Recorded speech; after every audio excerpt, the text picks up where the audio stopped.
Kedves nézőink, a hang úgy tűnik meghibásodott egy picit, lehet, hogy a Forma 1-es szignál tette mindezt, de hát a verseny rantjáig van még idő, egészen pontosan 3,5 perc, akkor indul majd a bemelegítő kör, szóval bízunk benne, hogy visszatér közénk Mezei Dániel is és Palik László is. Talán annyit még azok kedvéért, akik nem tudják addig, és erről még nem esett szó most ebben a néhány percben, amíg a helyszíni kommentátorok tudtak velünk kommunikálni, tudtak önökhöz beszélni, hogy elég érdekesen alakult tegnap a hivatalos időmérőedzés. Annyiban nem, hogy Mika Häkkinen szerezte meg az első rajtkockát, de aztán meglepetés már az első sorban természetesen, hiszen a Jordan Mugen Hondával Jarno Trulli Häkkinen mellett a második rajtkockában, aztán Jenson Button a Williams BMW-vel a harmadik helyen, és Michael Schumacher csak a negyedik, nagyon-nagyon el volt keseredve. Itt egy ilyen másfél perces szünet állt be. Hallottunk egy furcsa telefonálást, Lacival egymásra néztünk, aztán kerestük önöket, kedves nézők, és végül szerencsére megtaláltuk. Ott hagytuk abba, miközben a rajtársat láthatjuk, hogy Jenson Button szereplése milyen nagy meglepetés. Az első sorból tehát Häkkinen és Trulli következik, majd utána Button. Nos, Button harmadik helye talán annyiban nem meglepetés, hogy elsőéves pilótáról van szó, de az angol Forma 3-as bajnokságnak egy futamát rendezik itt, Spa-Francorchamps van, valamint van egy európai Forma 3-as találkozó, egy meglehetősen rangos verseny, amelyen részt vett Button, tehát többször is versenyzett ezen a pályán. A negyedik, tehát Michael Schumacher, az ötödik helyre szorult vissza a McLaren második számú versenyzője, David Coulthard, a hatodik pedig Button csapattársa, Ralf Schumacher, aki tehát a harmadik sorból vághat neki. A világbajnoki sorozatnak, a bizonyos 17 futamos világbajnoki sorozat leghosszabb pályájának, amely egyébként a harmadik leggyorsabb a monzai és a hockenheimi versenypályát követően. Itt látható a hátsó régiók állása, Villeneuve, Herbert, Frentzen, Barrichello 10. helye meglepetés. A Ferrarinál elmondták, hogy nem találják az új motorral, az új fejlesztésű karosszériával a megfelelő beállítást erre a pályára. Azon pályára, amely a pilóták kedvenc verseny helyszíne, az egyik legkedvesebb pálya szinte mindenki számára. Köszönhető ez az orrús kanyarnak, a vörös víznek, valamint annak a két hosszú egyenesnek, illetve a buszmegállónak, ahol az előzésre bizony rengetegszer nyílik alkalom és mód. Ami pedig az időjárást illeti, az eddigi futamok több mint 30%-án esett az eső itt Belgiumban, az Ardennekben, tehát nem meglepetés, hogy a tegnapi száraz időmérő edzés után ma éjszaka megjött az égi áldás. Sőt, ez az a pálya, ami tud olyat, hogy a pálya egyik felén zúg az eső, a másik felén pedig verőfényes napsütés van, és az aztán csuda dolgokat tud produkálni. Nem véletlenül kezdtük úgy a közvetítést, hogy vajon milyen kerekeket raknak fel a versenyzők, melyik részében bíznak jobban a pályának, az esős vagy a száraz részben. A képen látható Mika Häkkinen 2 ponttal, összesen 64 ponttal 12 futam után a 17 futamos világbajnoki sorozatban vezet a világbajnokságban. A képen látható Michael Schumacher, akinek autóján esőgumik vannak felszerelve, 62 ponttal a második helyen van. A harmadik 58 pontjával David Coulthard, a negyedik Rubens Barrichello 49 ponttal. A világbajnokság megnyerésére még gyakorlati esélye, matematikai esélye Giancarlo Fisichellának és Ralf Schumachernek van, de nekik már csak, ahogy említettem, matematikai az esélyük. 6 pilóta nyerheti meg tehát a világbajnokságot papíron, de hát inkább 4-ről beszélhetünk. Ami a konstruktőri világbajnokság állását illeti, a West McLaren Mercedes 112 ponttal áll az első helyen, mindössze egyetlen pontocskával megelőzve a Ferrarit. A harmadik a BMW Williams 24 ponttal, óriási a lemaradás, miközben megkezdődik a felvezetőkör, a negyedik pedig a Benetton. A felvezető körben egyébként lehetett látni, hogy a csapatok javarésze esőre alkalmas, de úgynevezett intermediate gumikat szerelt fel, ugyanis hogyha megnézzük, hogy milyen kerekeket lehet az autókra felrakni, akkor 3 csoportot, 3 típust különböztetünk meg. A száraz aszfaltra való gumik, a részben esős pályára alkalmas gumik, ezek a bizonyos intermediate kerekek, amelyekkel most vannak felszerelve a versenyautók, és a zuhogó esőre alkalmas esőgumik. Itt tetszenek látni a pályának azon részét, ez az orrús kanyar, amit Dani már említett, ez a legpikánsabb kanyarja a Forma 1-es világbajnoki sorozatnak, kb. 300 km/h sebességgel zuhannak a lejtő aljára a versenyautók, és aztán egy emelkedőből kijövet jön az a bizonyos Kemmel egyenes, amiben most érkeznek be például Eddie Irvine, ez az az egyenes, ahol aztán ami a csövön kijön, padlót nyomnak a versenyautónak. Szóval itt ezen a pálya-részen már elégnek tűnik a csapatok számára ez a bizonyos intermediate gumi, ami megfelelő mennyiségű vizet tud kiszorítani a versenyautó alól, és lehet látni, hogy a pályának már vannak szárazabb, illetve száradó pontjai. Aztán következünk a pálya hátsó részére, jobban mondva oda érkezünk meg. Két sarkalatos pontja van ennek a nagyon hosszú, majdnem 7000 méter hosszú pályának. Az egyik az már előbb említett Korúzs, illetve most itt hátul a Stavalot hajlat, ugyanis a pilóták ezekben a kanyarokban próbálják megszerezni a lendületet a két hosszú egyenesre, és ez a két hosszú egyenes mind a kettő körülbelül 300 km/h sebességgel teljesíthető, bizony a köridő szempontjából nagyon-nagyon fontos. Egészen érdekes lesz ez a dolog. Tetszenek látni, hogy még fénylik tulajdonképpen az aszfalt az esőtől, sőt ott préselik is ki a gumik alól a versenyautók a vizet. A safety cart beküldték a pályára, tehát vélhetően biztonsági autó felvezetésével rajtolnak el a versenyzők. Magyarán szólva a szokásos rajtot a felvezető kör után nem teljesítik, hanem beáll a safety car, és amögött fölsorakozva egészen addig, amíg szinte fel nem szárad a pálya, kezdik meg a versenyt. Ez annak köszönhető, itt van a safety car, tetszenek látni, ez annak köszönhető, hogy a pálya jelenlegi állapota teljesen kiszámíthatatlan. Fenn az Ardenekben, ennek majd 7 kilométeres pályának a nagyobbik részén még jó alaposan vizes az aszfalt, és aztán az alsó régióiban pedig már száraz, ami viszont ezekkel a gumikkal elég veszélyes, ugyanis nagyon hamar felhevülnek ezek a gumik. Végül is egy élménnyel szegényebbek leszünk ezúttal, de lehet, hogy sok pilóta viszont boldogabb lesz, mert azért rögtön a forrás kanyar a célegyenest követően nagyon nagy baleseteket szokott tartogatni a versenyzők számára. Gondoljunk csak 1998-ra, amikor 13 autó ütközött össze rögtön a rajt utáni pillanatban, és lassan-lassan visszaérkeznek. Most a szénfékek felvezetésével kezdődik meg a belga nagydíj.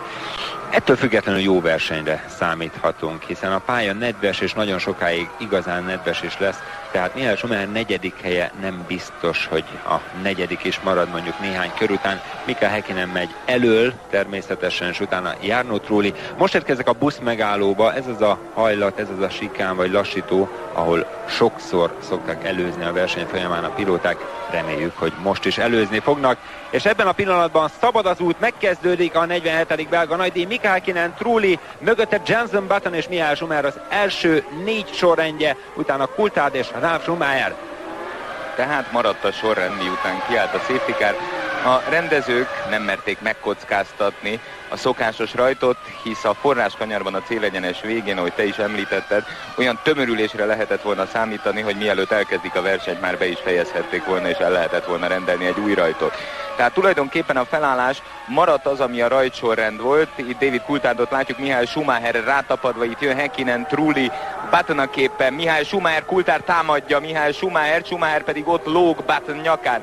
Itt a piros autóban tűnt ki Rubens Barrichello, aki a 10. helyről rajtolt el. Mika Häkkinennek jót tett ez a felvezető autós úgymond rajt, hisz meg tudott lógni a mezőnytől, és senki nem veszélyeztette az első pozícióját. Persze, hogyha az elmúlt 2 futamból indulunk ki, akkor tudva levő, hogy Mika Häkkinen mostanában nagyon jó rajtol, elképzelhető, hogy akkor még nagyobb előnyre is tudott volna szert tenni, de az tény, a délelőtti időjárásnak köszönhetően most nem történt semmiféle baleset, semmiféle kisiklás, és reméljük, hogy így lesz a futam folyamán is. Persze erre túlságosan nagy garanciákat nem tudunk önöknek vállalni.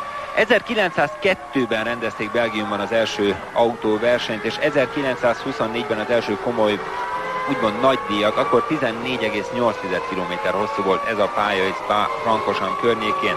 1950-től 20 éven át 3 év kivételével rendeztek versenyeket, és aztán mivel túl gyorsnak bizonyult a Spa-i pálya, 241 km/h átlagsebességgel teljesítette Pedro Rodriguez 1970-ben a versenypályát, elvitték innen Nivelles-be, Zolderbe, és utána tér csak vissza Spába.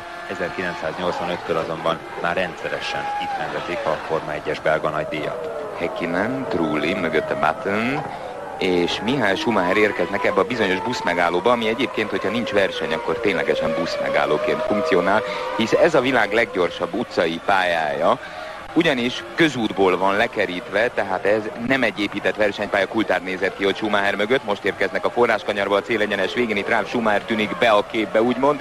Villeneuve, aztán Frentzen, Barrichello, Herbert, Fisichella, Irvine, Conta és Heidfeld a sorrend a további pozíciókban. A versenynek tulajdonképpen a második körét tudták maguk mögött a versenyzők, amikor is Mika Häkkinen már több mint 2 másodperccel vezet, őt tetszenek a képen látni, tehát az ő helyzete nem nagyon veszélyeztetett, a sárgában mögötte rohanó, járnó Trulli által. Häkkinen el tudta kezdeni a saját tempóját autózni, és így aztán jobban ki tudja ismerni a pályát, rá nem fröcskölnek úgymond vizet, és meg tudja találni azokat az ideális pontokat, ahol a legjobb tapadást tudja elérni McLaren Mercedesével.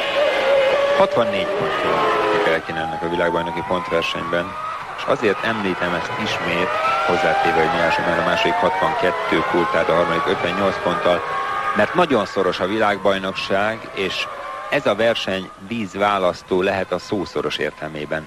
Vízválasztó lehet. Itt lehet látni, hogy az egyenesekben marad a különbség, a kanyarnál egy kicsit közelebb jön Trulli, de hát ez annak köszönhet.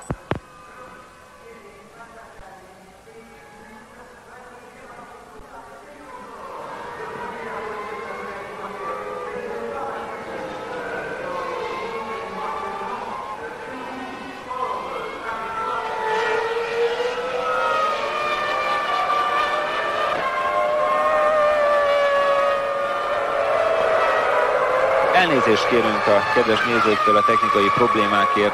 Már tegnap az időmérő edzés alatt is voltak gondok, de akkor megoldódtak ezen gondok, mivel beszéltünk a kollégákkal. Folytatjuk a közvetítést, tehát hogyha megint elmenne a hangunk, az annak köszönhető, hogy a vonal valahol Budapest és Belgium között néha elszállt. Ez minden évben meg szokott egyébként történni. Erja asszonyt figyelhetjük, Mika Häkkinen feleségét, aki áldott állapotnak örvend, és férje produkcióját kíséri figyelemmel, ő tűnik ki most a képből, itt pedig Trulli mellett Button, és megcsinálta a célegyenes végén, és Trulli vissza fogja előzni, ő a rövidebb ívet választotta, és visszamegy elé. Nagyon szépen csinálta Button is, és Trulli taktikusan visszaelőzte az egyenes végén Jenson Button, de véletlenül Button nem hagyja annyiban, érkeznek az órusba, és az órus végén a Camelbe.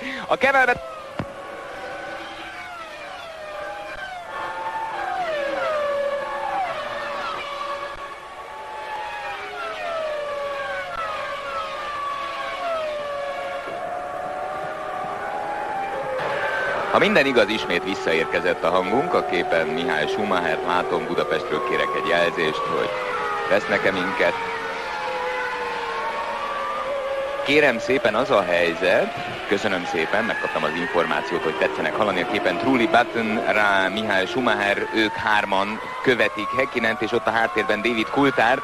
Hogy a kiabálás közben elmegy a hangom, az azt jelenti, hogy a belga televíziós kollégák az sok-sok éves tapasztalathoz képest is nagyon rosszul teljesítenek, tehát az ő produkciójuk az eddigieket is alulmúlja. Minden évben probléma van innen Belgiumból, ugyanis ahogy említettem ezt a pályát és az összes facilitását, Eddie Jordant láttuk a képen, ahogy Trullira figyel rá, nem erre a világbajnoki rendszerre tervezték, hanem egy sokkal régebbire, ahogy Dani is említette, itt már 1902-ben is rendeztek autóversenyt, akkor még nem volt televíziós közvetítés, viszont a technikájuk az körülbelül annak a kornak megfelelő, tehát így a 20. század elejét idézi.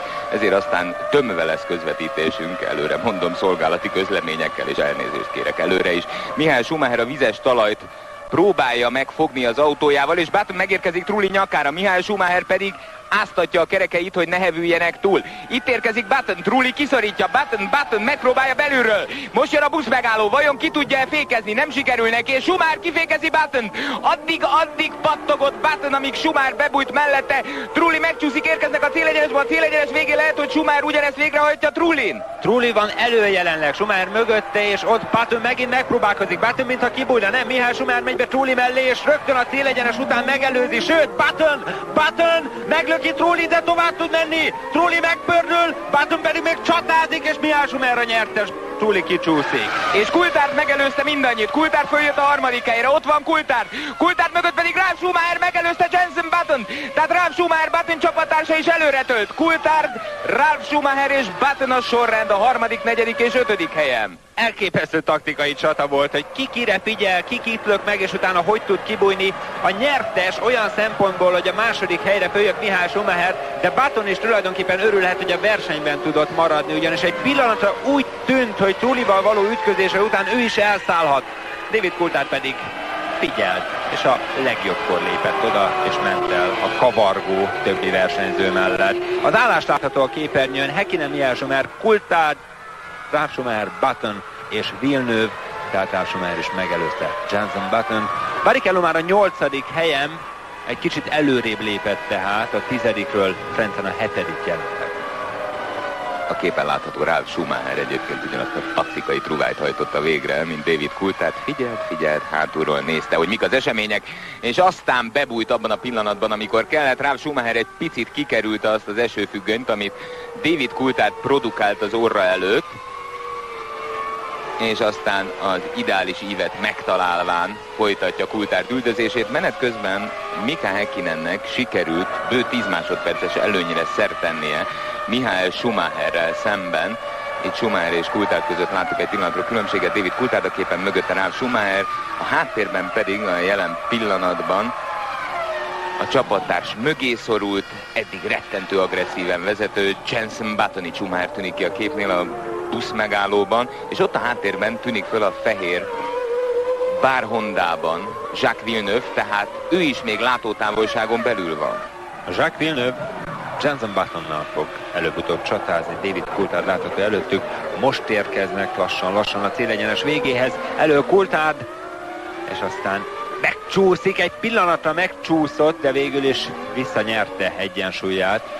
Jenson Button itt pedig Conta az, aki kicsúszik a pályáról, és a füvet meglátogatva vissza tud térni.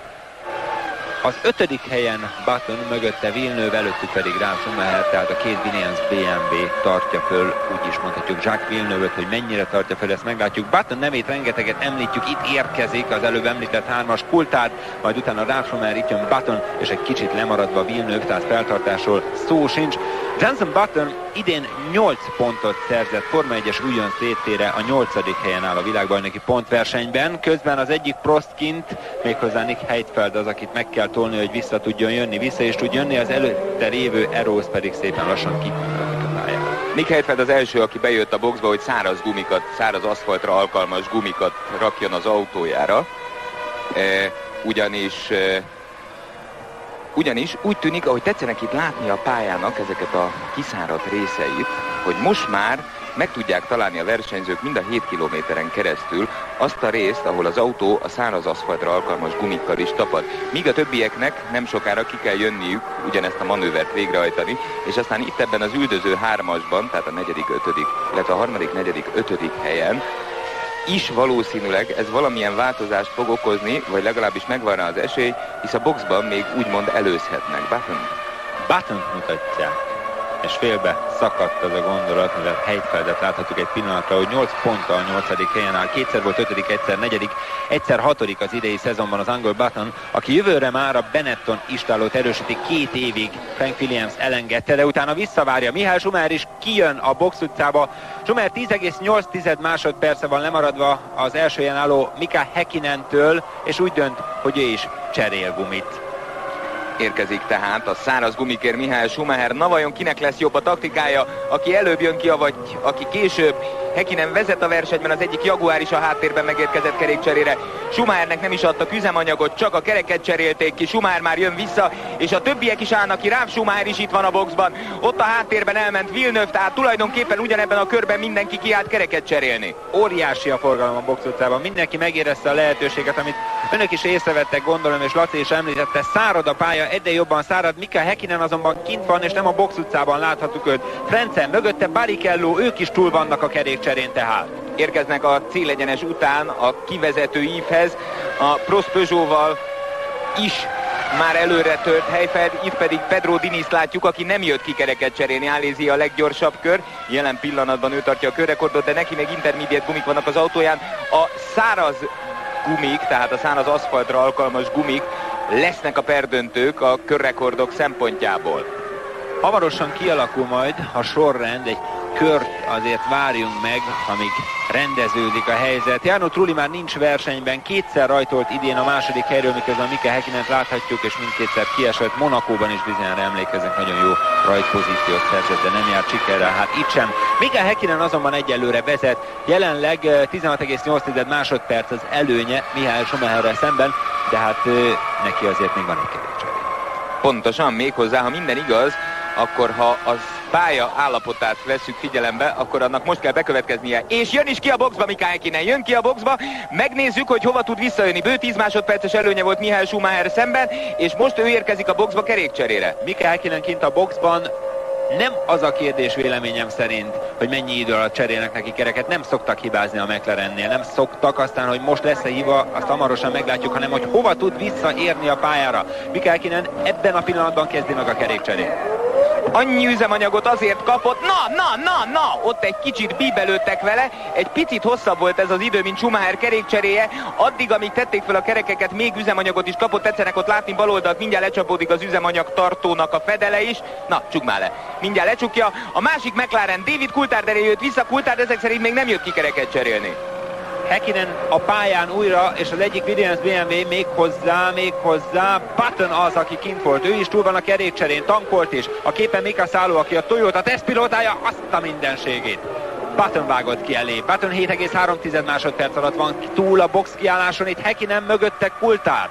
Häkkinen tehát vezet jelen pillanatban, Coulthard a második, ott a háttérben Michael Schumachert látjuk, de Coulthard még nem volt kint kerékcserén, ez azt jelenti, hogy ha Coulthard most kiáll kereket cserélni, akkor Häkkinen továbbra is az első, függetlenül egyébként Coulthard kerékcseréjétől, Häkkinen az első pozícióba tudott visszajönni, viszont látótávolságra tőle Michael Schumacher, tehát nem sikerült az az elszakadási hadművelet, amit az elején megkezdett, egy picit csökkent kettejük között a különbség. Itt jön Coulthard, és aztán a háttérben pillanatokon belül majd föltűnik Michael Schumacher, és a pálya száraz foltjain már David Coulthard jóval lassabb, mint az előbb a nedves részeken.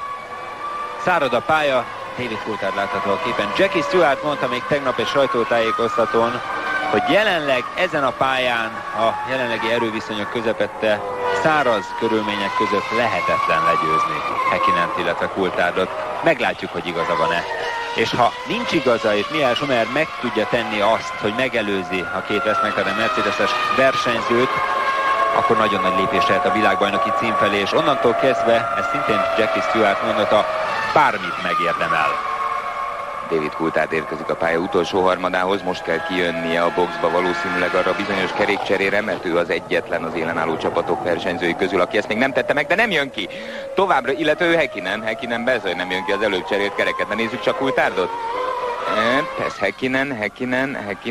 Häkkinen továbbra is vezet, most ki fog derülni, hogy mennyivel vezet a második helyezett előtt, a célegyenes végén kanyarodik be Mika Häkkinen, és David Coulthard kijött menet közben a boxba, tehát az ő kerékcseréjét is megkezdték mostanság. Itt jön Coulthard, és most kezdődik a kerékcsere. David Coulthard tehát kiállt, ő sem tartogatja tovább a nedves aszfaltra való gumikat.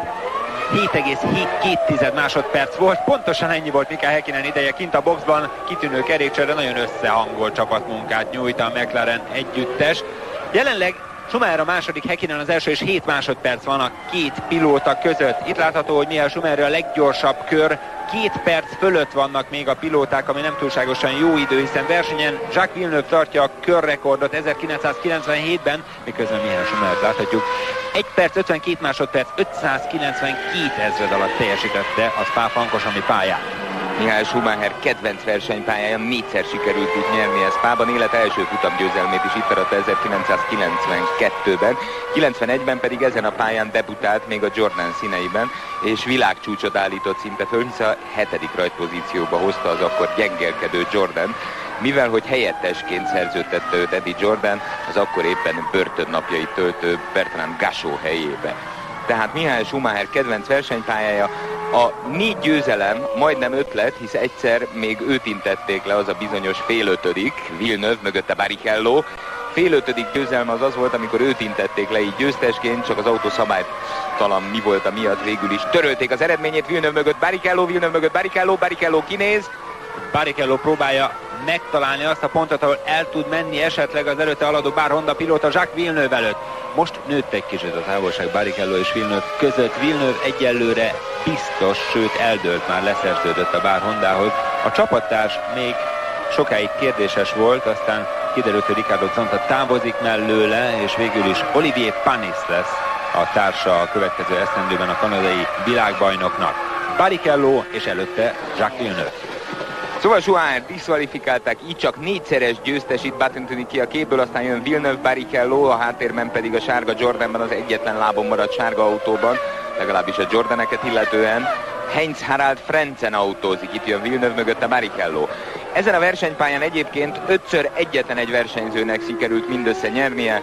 A néhai Ayrton Sennának, miközben Villeneuve tolja le a pályáról Rubens Barrichello, itt jön a fehér bár Hondában.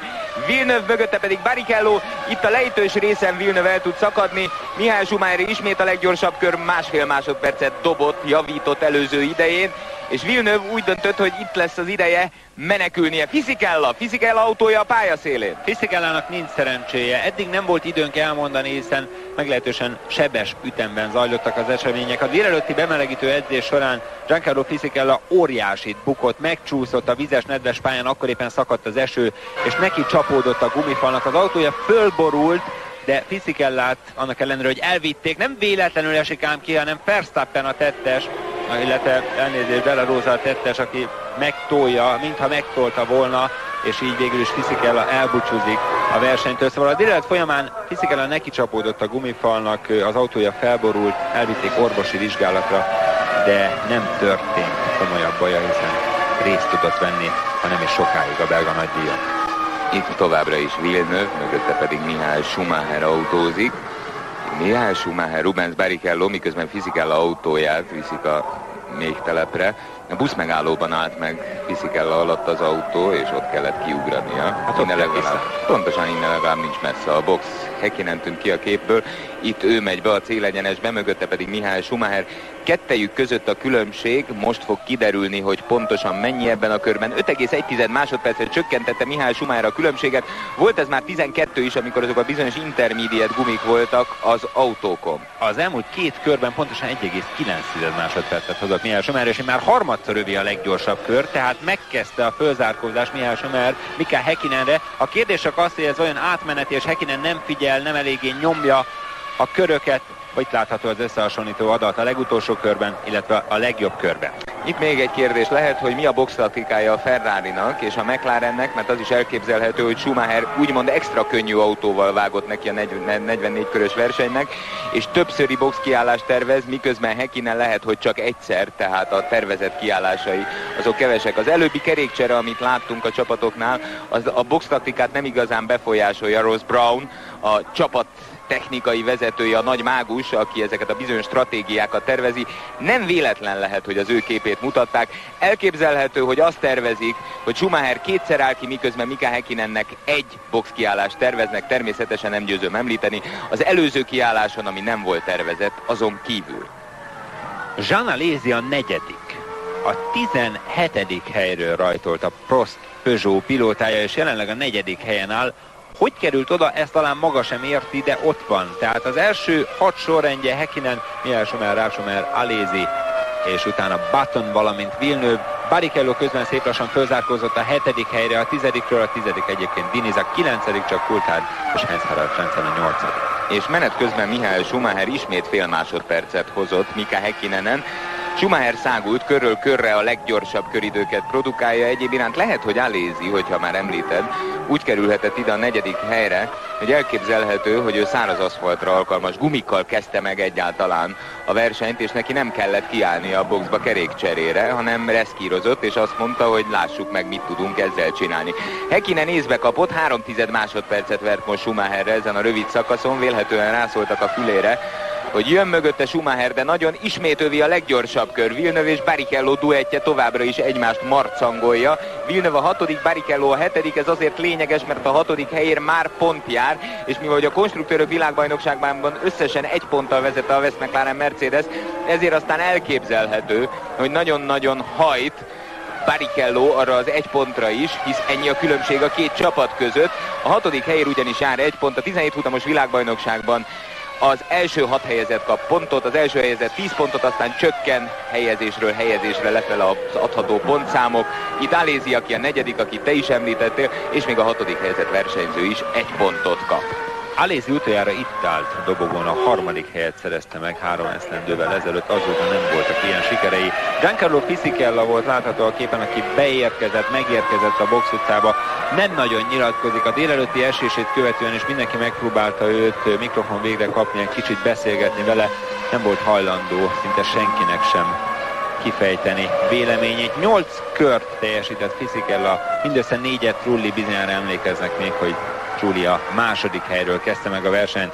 Jean Alesi a képen, akinek a sorsa egyelőre még nem dőlt el. Ő azt mondja, hogy szeretne a Prostnál maradni, de csak akkor marad a Prostnál, hogyha az anyagi körülmények megfelelőek lesznek a következő esztendőre, mivel ő még egyszer olyan hercehurcát, mint ami ebben az esztendőben történt, nem szeretne átélni. Csábítják egyébként az Eróz csapatához, a nyilakhoz. Az Eróznak egyébként ez a 350. nagydíja itt Belgiumban, tehát jubilál a csapat Tom Walkinshaw együttese. A Minardi 250-nél jár, ez is szép jubileum, két apróság, de hát azt hiszem, hogy érdemes megemlíteni. Mihály Schumacher a képen, aki 4,6 másodperccel van lemaradva az élen álló Mika Häkkinen mögött, a harmadik Ralf Schumacher, a két Schumacher között 11 másodperc a különbség, tehát Häkkinen és a harmadik helyezett Williams pilóta között sem túlságosan nagy a távolság, 14-15 másodperc, ebből még bármi lehet, ami pedig a két Schumachert, Mihályt, illetve Ralfot illeti, szinte folyamatosan beszélgettek az elmúlt egy napban. Mindenhol azt lehetett látni, hogy egymás mellett ülnek a parádé alatt, a box utcában, biztos volt mondani valójuk egymásnak. Most a különbség 4,6 másodperc ismét az élen álló Häkkinenhez képest. Egyéb iránt csak a saját megnyugtatásomra egy nagyon rövid szolgálati közleményt engedjenek meg nekem. Képhangrendben van Budapest. Nagyon szépen köszönjük. Megnyugtató, köszönjük szépen. Mihály Schumacher továbbra is a képen, aki tehát az itt pályán lévő versenyzők közül a legeredményesebb a spái versenypályán. Szinte mindig áll neki a zászló, Fisichella továbbra is kívülről követi az eseményeket figyelemmel.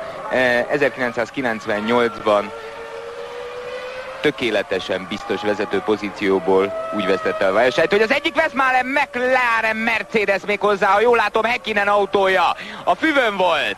Az egyik McLaren a füvön, na vajon elmente mellette Schumacher? Igen, Mika Häkkinen a füvön volt, el kellett, hogy menjen mellette Schumacher, ugyanis oly rövid volt, oly kicsi volt kettejük között a különbség, csak a rendezők későn vette észre. Na nézzük, hogy hol van Schumacher, érkezik a buszmegállóhoz Häkkinen. Na. Én úgy láttam a szemem sarkában, hogy Mihály Schumacher valóban elment Mika Häkkinen mellett. Amikor bevágta a rendező, akkor lehetett látni, igen, itt van Mihály Schumacher, most hagyja el a célegyenest a forráskanyarban, és mögötte tűnt föl Mika Häkkinen.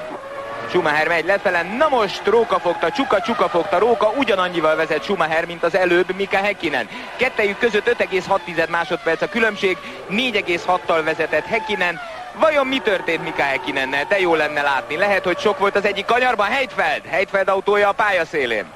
Heidfeld kicsúszott, valószínűleg előbb-utóbb lassításban látni fogjuk, hogy mi történt Mika Häkkinennel. Vezetett, azt nem lehet mondani, hogy magabiztosan vezetett, hiszen körről körre egy picikét csökkent a különbség közte és Mihály Schumacher között. Schumacher, aki a 4. helyről rajtolt, alig 13 kör után a 44 körös versenyben az érre tudott állni, és folyamatosan, immár 5-ször övé a leggyorsabb kör. Azt nyilatkozta Jean Todt, hogy ez a futam a belga nagydíj élet és halál kérdés a Ferrari számára, hiszen az idény elején magabiztosan vezetett Mihály Schumacher, és aztán Mika Häkkinen óriási munkával, szépen apránként, na nézzük a lassítást, hogy mi történt. Mihály Schumacher látható a képen, egy kicsit kikockázva, aztán láthatjuk élőben immár lendületből. Igen, hát mint egy fényképarcot úgy tekintettük Mihály Schumachert, vélhetően azért, mert ez lett volna a következő kocka, ahol látjuk, hogy Häkkinennel mi történt. Azonban ez az örök kételj homályába vész, mi költői. Szóval 1998-ban Schumacher biztos vezető pozícióból esett neki hátulról David Coulthardnak, már 6,2 másodperc az előnye Häkkinennel szemben, pedig ott is nekiállt az a bizonyos zászló, úgy, ahogy most is. Na vajon itt nagy kérdés, hogy milyen boxtaktikával versenyzik a Ferrari, és vajon milyennel a McLaren Mercedes. Schumacher borzalmasan gyors, körről körre dönti meg saját leggyorsabb körrekordját, amit itt ebben a versenyben állít föl, érkezik a célegyenes bejáratához. Na vajon mennyi lesz a különbség most közte és Häkkinen között? Itt a célegyenes vége. Jön Häkkinen, szerintem nőtt a különbség. Szerintem kettejük között nőtt. Nem, ugyanannyi a különbség, tehát tartják ezt a bő 6 másodperces differenciát egymás között. Na itt a kamera képe, megcsúszott. Mika Häkkinen megcsúszott. Nagyon szépen fogja meg az autót, ugyanis a hátsó két kerék az aszfalton maradt. Az első két kerék, ami a vizes fűvön volt, az tovább csúszott, de Häkkinen kivette a csúszásból a versenyautót, és vissza tudta húzni zseniális manőverrel az aszfaltra, viszont mindezt észrevevé Mihály Schumacher elsliszolt mellette. A 14., 13. és 12. körben köridejei különbségét tetszenek látni. Schumacher gyorsabb, ránézésre, jó alaposan, gyorsabban, a bizonyos 13. körben volt ez a pördülés, nem véletlen, hogy ott 2 perc 5 másodpercig tartott Häkkinennek egy kör megtétele. 30 kör van hátra a versenyből. Mihály Schumacher egyelőre jelenleg vezet Häkkinen, Schumacher, Alesi, Button és Villeneuve előtt. A mezőny kétszeres világbajnokáról van szó. Még az év elején ezt sokszor emlegettük önöknek, hogy tulajdonképpen az idény egyik kérdése az, hogy ki tudja adott esetben 3-ra növelni világbajnoki címeinek számát. Aztán Coulthard, miközben egy érkezés következik, méghozzá Barrichello és Villeneuve az, akiket láthatunk fölülről a helikopter képén keresztül.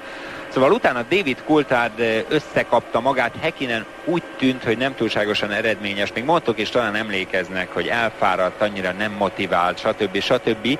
De ez a 11. versenye Mika Häkkinennek az elmúlt időszakban, és az elmúlt 10 futamon mindig pontszerző helyen végzett, 3-at megnyert, 4-szer második volt, és ennek köszönhető az, hogy az a látszólag nagy-nagy pont előny, amely Mihály Schumacher birtokában volt, elolvadt, eltűnt, és most jelenleg a magyar nagydíj után a képen látható Mika Häkkinen vezet. Aztán, hogy az idény végén ki lesz 3-szoros világbajnok, az kiderül, még azért ezen kívül hátra van 4 futam. Itt van Häkkinen, aki tehát itt a versenyben most a második helyen autózik, de ahogy te is említetted, a világbajnokságban 2 ponttal vezet. Jelen pillanatban 6,5 másodperc a különbség Mihály Schumacher és Häkkinen között, viszont ami érdekfeszítő, hogy a mezőny elejéből rajtoló és eleddig gyenge taktikai produkciót nyújtó David Coulthard összességében a 9. helyen van jelen pillanatban, ami nem egy igazán jó eredmény számára. A Ferrari szerelők nézik Schumachert aggódva, itt Villeneuve, mögötte Barrichello tapad, Villeneuve továbbra is a 6., Barrichello pedig a 7. helyen, ott mögöttük pedig Heinz-Harald Frentzen, aki mögött autózik Coulthard. Nagyon pici a különbség az első 8-9 pilóta között. A 9. helyen álló David Coulthard mindössze 34,8 másodperce van lemaradva, de félszemmel azért figyeljük Villeneuve és Barrichello játékát, meglehetősen veszélyes játék, ilyen 240-250 km/h sebességnél itt a Stavelot hajlatban kibújni, kinézni és aztán visszamenni Villeneuve mögé. Barrichello úgy tűnik gyorsabb. Itt látható a 2 Ferrari közötti különbség. Barrichello-t véleményem szerint feltartja Jacques Villeneuve, mert az nem valószínű, hogy 2 másodperc van a Mihály Schumacher által kormányzott Ferrari-ban, Barrichello járműve között. Szóval a 9. helyen álló David Coulthard mindössze 34,8 másodperce van lemaradva az első Mihály Schumachertől, és ez bizony kicsi különbség. A képen tetszenek látni az állást, a 44 körös verseny, 15. körében járunk, Villeneuve, Barrichello a 6. és 7. helyezett a képen. És összességében eltelt a versenyből bő fél óra, és azok kedvéért mondom, akik most kapcsolódtak be a futamba, hogy amolyan féleső futamnak indult a verseny, egy safety car mögött rajtoltak el, tehát a biztonsági autó mögött rajtoltak el a versenyzők. Rögtön az élen megerősítette pozícióját a polpozícióból rajtoló Mika Häkkinen, és aztán sokáig egészen a kerékcsere utánig, hisz nem sokkal a rajt után kijöttek kerékcserére, ugye a 7.-8. kör környékén a versenyzők, a buszmegállóba érkezik Villeneuve, mögötte pedig Barrichello jönnek be a célegyenesbe. Szóval kijöttek kerékcserére, hogy a nedves aszfaltra alkalmatos gumikat szárazra cseréljék, mármint arra, ami a száraz aszfaltra jó. És aztán egy pici hiba következtében, itt Buttont látjuk közeliben, ahogy a buszmegállóba tereli be BMW Williamsét, egy apró hiba következtében picit megcsúszott Mika Häkkinen, ezzel el is veszített 10 másodpercet, és mivel hogy 5 másodperccel vezetett Schumacher előtt, ezért aztán mögé került 5 másodperccel, és most tehát ő a második. Itt Jenson Buttont látjuk, aki az 5. helyen autózik, jön Villeneuve, mögötte Rubens Barrichello, Heinz-Harald Frentzen, és ott a háttérben David Coulthard, aki tehát a 9. A jelenlegi mezőnyben 2 versenyző van, 2 olyan versenyző, aki tudott itt nyerni ezen a Spa-Francorchamps pályán. Ez a 2 pilóta, David Coulthard, illetve Mihály Schumacher. Mihály Schumacher meglehetősen sokszor, szám szerint 4-szer, sőt, hogyha azt az 1995-ös, illetve 94-es esetet is vesszük, amikor diszkvalifikálták, úgy is mondhatnánk, hogy 4,5-szer nyert. David Coulthard pedig 1999-ben, tehát tavaly szerzett első helyet Egyébként, hogyha ezt már így számolunk, akkor Häkkinen is nyert félszer, mert ő is egyszer a kockázászló előtt haladt át elsőként, Ralf Schumacher képen, aki jelen állapotában a harmadik helyen autózik. Ő is szaladt át már egyszer a kockázászló előtt, aztán szabálytalan üzemanyag miatt kizárták. Mihály Schumachernek pedig falapos oka van, hogy ötszörös győztesnek vallja magát. Szépen. Szóval talán emlékeznek még, hogy a Benetton alján akkor a Parc Fermében egy ilyen érdekes falapos megoldást fedeztek fel a figyelő tekintetek, és emiatt zárták ki Mihály Schumachert 1994-ben. De hogyha mondjuk a többiek eredményeit tekintjük meg, akkor a Ralf Schumacher 2 esztendővel ezelőtt a második helyen végzett. Az az év, amikor az az óriási ütközés történt a rajtot követően, és Eddie Jordan csapata 2-s győzelmet aratott. Nem csak, hogy első sikere volt a Jordan csapatnak, hanem rögtön 2-s diadal itt Spa-Francorchamban. Második volt Fisichella 97-ben, és második volt Jacques Villeneuve 1996-ban. Mika Häkkinen is volt második, nevezetesen 94-ben és 99-ben, 97-ben diszkvalifikálták, amit az előbb Laci említett szabálytalan üzemanyag használat miatt, 98-ban pedig kiesett. A tavalyi futam azért is érdekes volt Jean Todt számolgatás közben, mert a végső sorrend David Coulthard, Mika Häkkinen, Frentzen, Irvine, Ralf Schumacher, Damon Hill, már ami az első 6-ot illeti, de rögtön a rajt után a 2 McLaren Mercedes összekoccant ott a forrás kanyarban, és aztán ennek ellenére 2 siker lett a vége. Aztán a koccanás után kocintás következett. Majd 9 másodpercre növelte előnyét Mihály Schumacher Mika Häkkinennel szemben, ami azt jelenti, hogy még mindig, sőt most már ezen a mért ponton a pálya utolsó szakaszánál már több mint 10 másodperc Schumacher előnye, tehát még képes Mihály Schumacher gyorsulni, ez véletlenül annak is köszönhető, hogy egyre kevesebb üzemanyag van az autójában. Még mindig az foglalkoztat engem nagyon, hogy vajon ugyanaz a box taktikája a Ferrarinak, mint a McLarennek, hogy vajon mitől lett ennyire gyors Mihály Schumacher Ferraria ahhoz képest, amit az elmúlt hétvégén produkált. Pedig a Ferrari mindent megtett, hisz te is mondtad, hogy most vagy soha alapon kiáltották ki ezt a versenyt, mivel hogy az előző futamon 10 másodperc alá csökkent Schumacher eredménye ezen a mértponton, illetve előnye. Mivel hogy elvesztette vezető pozícióját a világbajnokságban, olyan intézkedéseket tett a Ferrari erre a futamra, amit nagyon rég nem lehetett látni. Magyarán szólva 5 autót hoztak ide a megszokott 4-jel ellentétben, 14 motor áll Mihály Schumacher és Rubens Barrichello rendelkezésére. Az egyik Prost Peugeot érkezett ki a boxba, méghozzá Alesi autója a 4. helyről. Jean Alesi érkezik tehát a boxba. Ő száraz gumikkal vágott neki a versenynek, most lehetett látni, ahogy ott félretették a már használt gumikat, és száraz gumikat kapott, egy picit vissza fog esni, tehát ő kezdi meg a kerékcseréket. Természetesen a többiek 4-5-6 körrel később fognak kiállni, hiszen Alesi ennyivel úgymond előrébb jár, és most, hogyha Alesi mondjuk visszaesik a 8.-9. helyre, az nem mérvadó.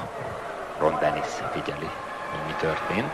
És te is láttad? Csóválja a fejét. Nem tetszik Alesi kerékcseré. Hát, illetve az nem tetszik neki, hogy mitől lassabb Mika Häkkinen, mint Mihály Schumacher. Most megpróbálok én itt csak a gesztusokból önökkel együtt ítélni, hogyha csóválja Ron Dennis a fejét, az azt jelentheti, hogy mégis azonosnak található a box taktikája a McLarennek és a Ferrarinak, ami azt jelenti, hogy valamivel lassabb lett a McLaren a versenynapra, pedig az egész hétvégén Häkkinen és a versenyautója agyonvágott, kérem szépen mindenkit.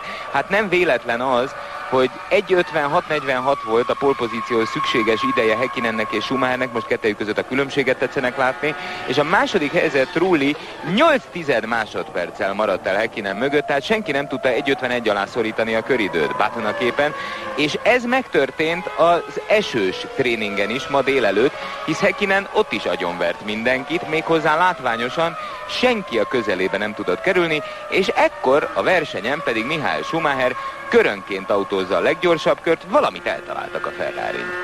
Jenson Button a képen, a 20 esztendős angol fiatalember, aki ugyanott a busz megállónál, itt ahol járunk pont, egy olyan 8 körrel ezelőtt alul maradt egy előzésben, de ez a 4. hely, ez sem akármilyen teljesítmény, és ugye bármi megtörténhet még a futam folyamán. Button lemaradása az első helyen haladó Mihály Schumachertől 36,5 másodperc, Frentzen följött a 7. helyre, itt nézem a számítógépet, Alesi pedig, igen, a 9. Itt látható a különbség Mihály Schumacher és Häkkinen között, 10 másodperc fölé nőtt, ha jól látom, Irvine és Száló az. Száló lépett oda egy kicsit, és próbált bebújni Irvine mellett. Mika Salo a 12., Eddie Irvine a 13., és marad is ez a felállás, hiszen Salo nem hagyta, hogy megelőzze őt Eddie Irvine. Volt egy sajtótájékoztató még pénteken délután, miközben azt látjuk, hogy Barrichello mennyire közelíti meg Jacques Villeneuve-öt, amelyben elhangzott egy érdekes kérdés. Jean Todt és Ron Dennis is részt vett ezen a sajtótájékoztatón. Egyik német riporter a következő számsort mondta Jean Todtnak, hogy második, első, második, hatodik, negyedik, második, első. Ez ugye Mika Häkkinen teljesítménye az elmúlt 10 futamon. Mi a véleménye erről? Jean Todt azt mondta, hogy ilyen hosszú ideig nem lehet mindig eredményes valaki. Tehát előbb-utóbb hibázni fog, és ő nagyon-nagyon bízik benne, hogy ez lesz az a verseny itt Belgiumban, ahol Mika Häkkinen hosszú idő után nem végez pontszerző helyen. Ron Dennis természetesen mosolyogva közölte, hogy ő pontosan úgy látja, hogy miért pont most törne meg ez a valóban kitűnő sorozat, amelyben Mika Häkkinen benne jár. Most 10,3 másodperccel van lemaradva Michael Schumacher mögött Mika Häkkinen. Itt pedig kart-karba öltve gyilkolássza egymást Rubens Barrichello és Jacques Villeneuve, el nem engedik egymás kezét. Itt jön Villeneuve, mögötte pedig Barrichello. Lassan több mint 10 kör óta elszakíthatatlan barátokká váltak, és küzdőtársakká. Villeneuve nagyon szépen tartja magát, miközben Barrichello le nem szakadna róla semmi pénzért. Jön ki Barrichello a boxba! Tehát megkezdi a kerékcserét. A verseny 20. körében járunk a 44 körös versenynek. Amondó vagyok, hogy ez az egyetlen kerékcsere, kérem szépen. Majdnem a futam felénél járunk, tehát elképzelhető, hogy Michael Schumacher is csak egyszer jön ki kereket cserélni.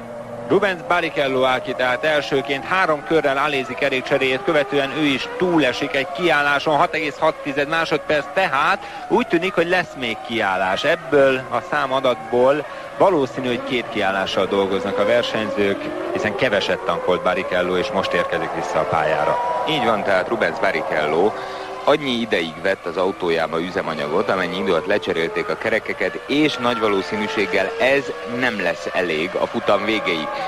De az is lehet, hogy hirtelen Ross Brown azt a tervet eszeli ki, miközben Schumachert hajszolja az egyre nagyobb előny megszerzésére, hogy amikor Michael Schumacher kijön a boxba, akkor az ő taktikája más legyen. Magyarán szólva, mivel hogy meg tudta szerezni a vezető pozíciót Schumacher, inkább beáldoz egy pár másodpercet a boxban, és azt mondja, hogy akkor most jó alaposan beletöltöm, mert hisz most sem hívta ki a boxba Schumachert, mert a busz megállóba érkezik, és onnan jön a célegyenes, tehát már a 21. körét fogja megkezdeni Schumacher, szóval elképzelhető, hogy Schumachert kiinti, és menet közben változtat a taktikán, mivel hogy Schumacher vezet, ugyanis a Schumacher bemegy, nem 6,6 másodpercig van mondjuk a boxban, hanem 11 másodpercig tételezzük föl, még akkor is maradna 4-5 másodperc előnye a későbbiekben a boxba kiálló Häkkinennel szemben.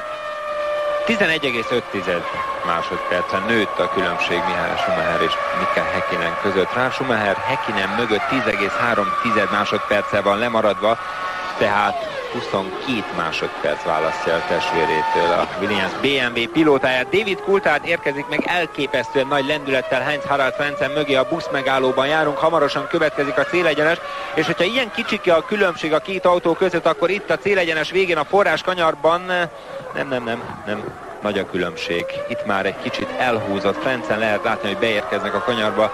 Ott egy pillanatra úgy tűnt, hogy David Coulthard meg tudja közelíteni Frentzent, aki egyébként a rend kedvéért a 6. helyen autózik, és közben egy boxkiállás Diniz érkezett meg ide alánk, a közvetítő állás alá a boxba, tehát nem csak Barrichello döntött úgy, hogy kiáll, hanem Diniz is. Barrichello kiállása, és még egy kicsit akkor a taktikát végiglapozva, nem biztos ám, hogy az első helyek felé szól. Lehet, hogy Villeneuve-nek szól az, hogy Rosban kihívta Rubens Barrichello-t, ugyanis Villeneuve-vel nem bírt szemlátomást a brazil versenyző, és ezzel a húzással lehet, hogy elé tud kerülni a kerékcseréket követően. Az állás látható a képernyőn, a 21. körben járunk, Coulthard 7. helye valamennyire meglepetés, hiszen visszaesett, komoly mértékben visszaesett David Coulthard, aki az 5. helyről rajtott. Schumacher jön ki a boxba, tehát Schumachert a verseny 22. körének megkezdése előtt kihívták a boxba kerékcserére. Na most sok minden eldől. Mennyi ideig tankolják Schumacher autóját, mennyi ideig tart a kerékcseréje. Ha ez a 6-7 másodperc megmarad, és ahogy fönn vannak a kerekek, már lökik is ki a boxból, akkor az azt jelenti, hogy még egyszer kijön. Ha tovább nyomják neki az üzemanyagot, az azt jelenti, hogy Schumacher többször nem jön ki tankolni. Tovább nyomják neki, menet közben taktikát változtattak. Rubens Barrichello még egyszer ki fog jönni vélhetően, Schumachernél viszont taktikát változtattak. Most jött ki, és valószínűleg soha többet nem látogatja meg a boxot. Michael Schumacher kiáll 11,1 másodperc, és ez a különbség nagyjából megegyezik azzal az idővel, amennyivel le van maradva mögötte Mika Häkkinen. Természetesen a kiállás visszaérkezést érdemes hozzászámolni. Michael Schumacher valószínűleg a harmadik helyre fog visszajönni. A képen David Coulthard és Heinz-Harald Frentzen látható. Coulthard próbál bebújni, mert Frentzen megcsúszott. Itt Michael Schumacher a box kiállást követően, aki jelenleg, ha jól látom, a harmadik helyen áll. Így van, saját testvére, Ralf Schumacher mögé érkezett vissza, aki a második. Na most az a nagy kérdés, hogy Mika Häkkinen mikor jön ki kereket cserélni, és amikor visszajön a boxból, hova érkezik vissza? Schumacher elé, avagy mögé? Itt van az állás, tetszenek látni az első 6 helyezett pozícióját a versenynek pontosan a felénél, és itt van Mika Häkkinen, aki megint csak vezet a versenyben, és valamikor majd neki is ki kell jönnie tankolni és kereket cserélni. Kötelező lesz neki, mert hát annyi üzemanyag nincs az autójában, amivel végig tudja autózni a versenyt. Hozzáteszem, itt jön Barrichello, jön el Herbert mellett, de ez valószínűleg egy előzés, méghozzá a 9. helyre jött vissza Rubens Barrichello a kerékcseréjét követően. Herbert még nem volt kerékcserén, ezért aztán szépen elegánsan elengedte Rubens Barrichello-t, aki kezd fölzárkozni a mezőny mögé.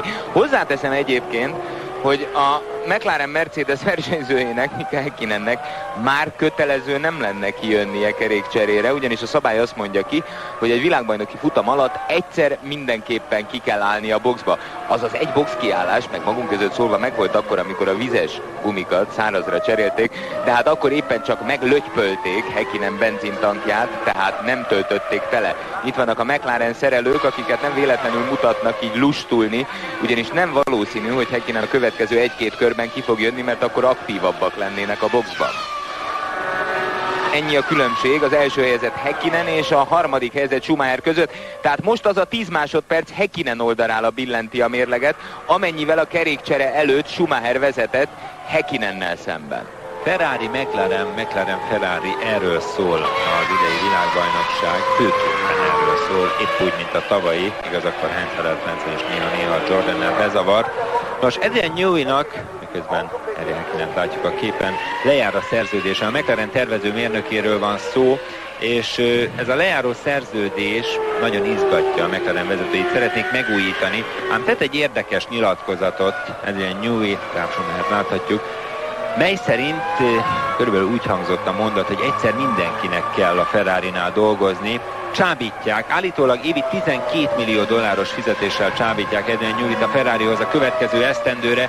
Egy sikeres tervezőmérnökről van szó, tegyük hozzá. A 90-es évek elején a Williamsnél 92 és 97 között 9 konstruktőri, valamint vezetői világbajnoki címeket szerzett. A különbséget láthatjuk a második és a harmadik helyezett között, és a McLarennél pedig 2 vezető és 1 konstruktőrit az elmúlt esztendőben.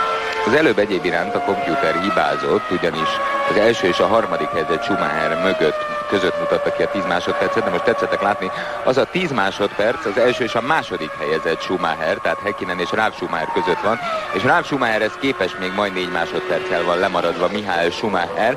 Magyarán szólva azért eléggé kapaszkodnia kell, tehát nem 10, hanem majd 15 másodperc hátránya van, és azt kellene ledolgozni a következő, még hátralévő 20 körben. Ralf Schumacher érkezett a célegyenesben a verseny 24. körében.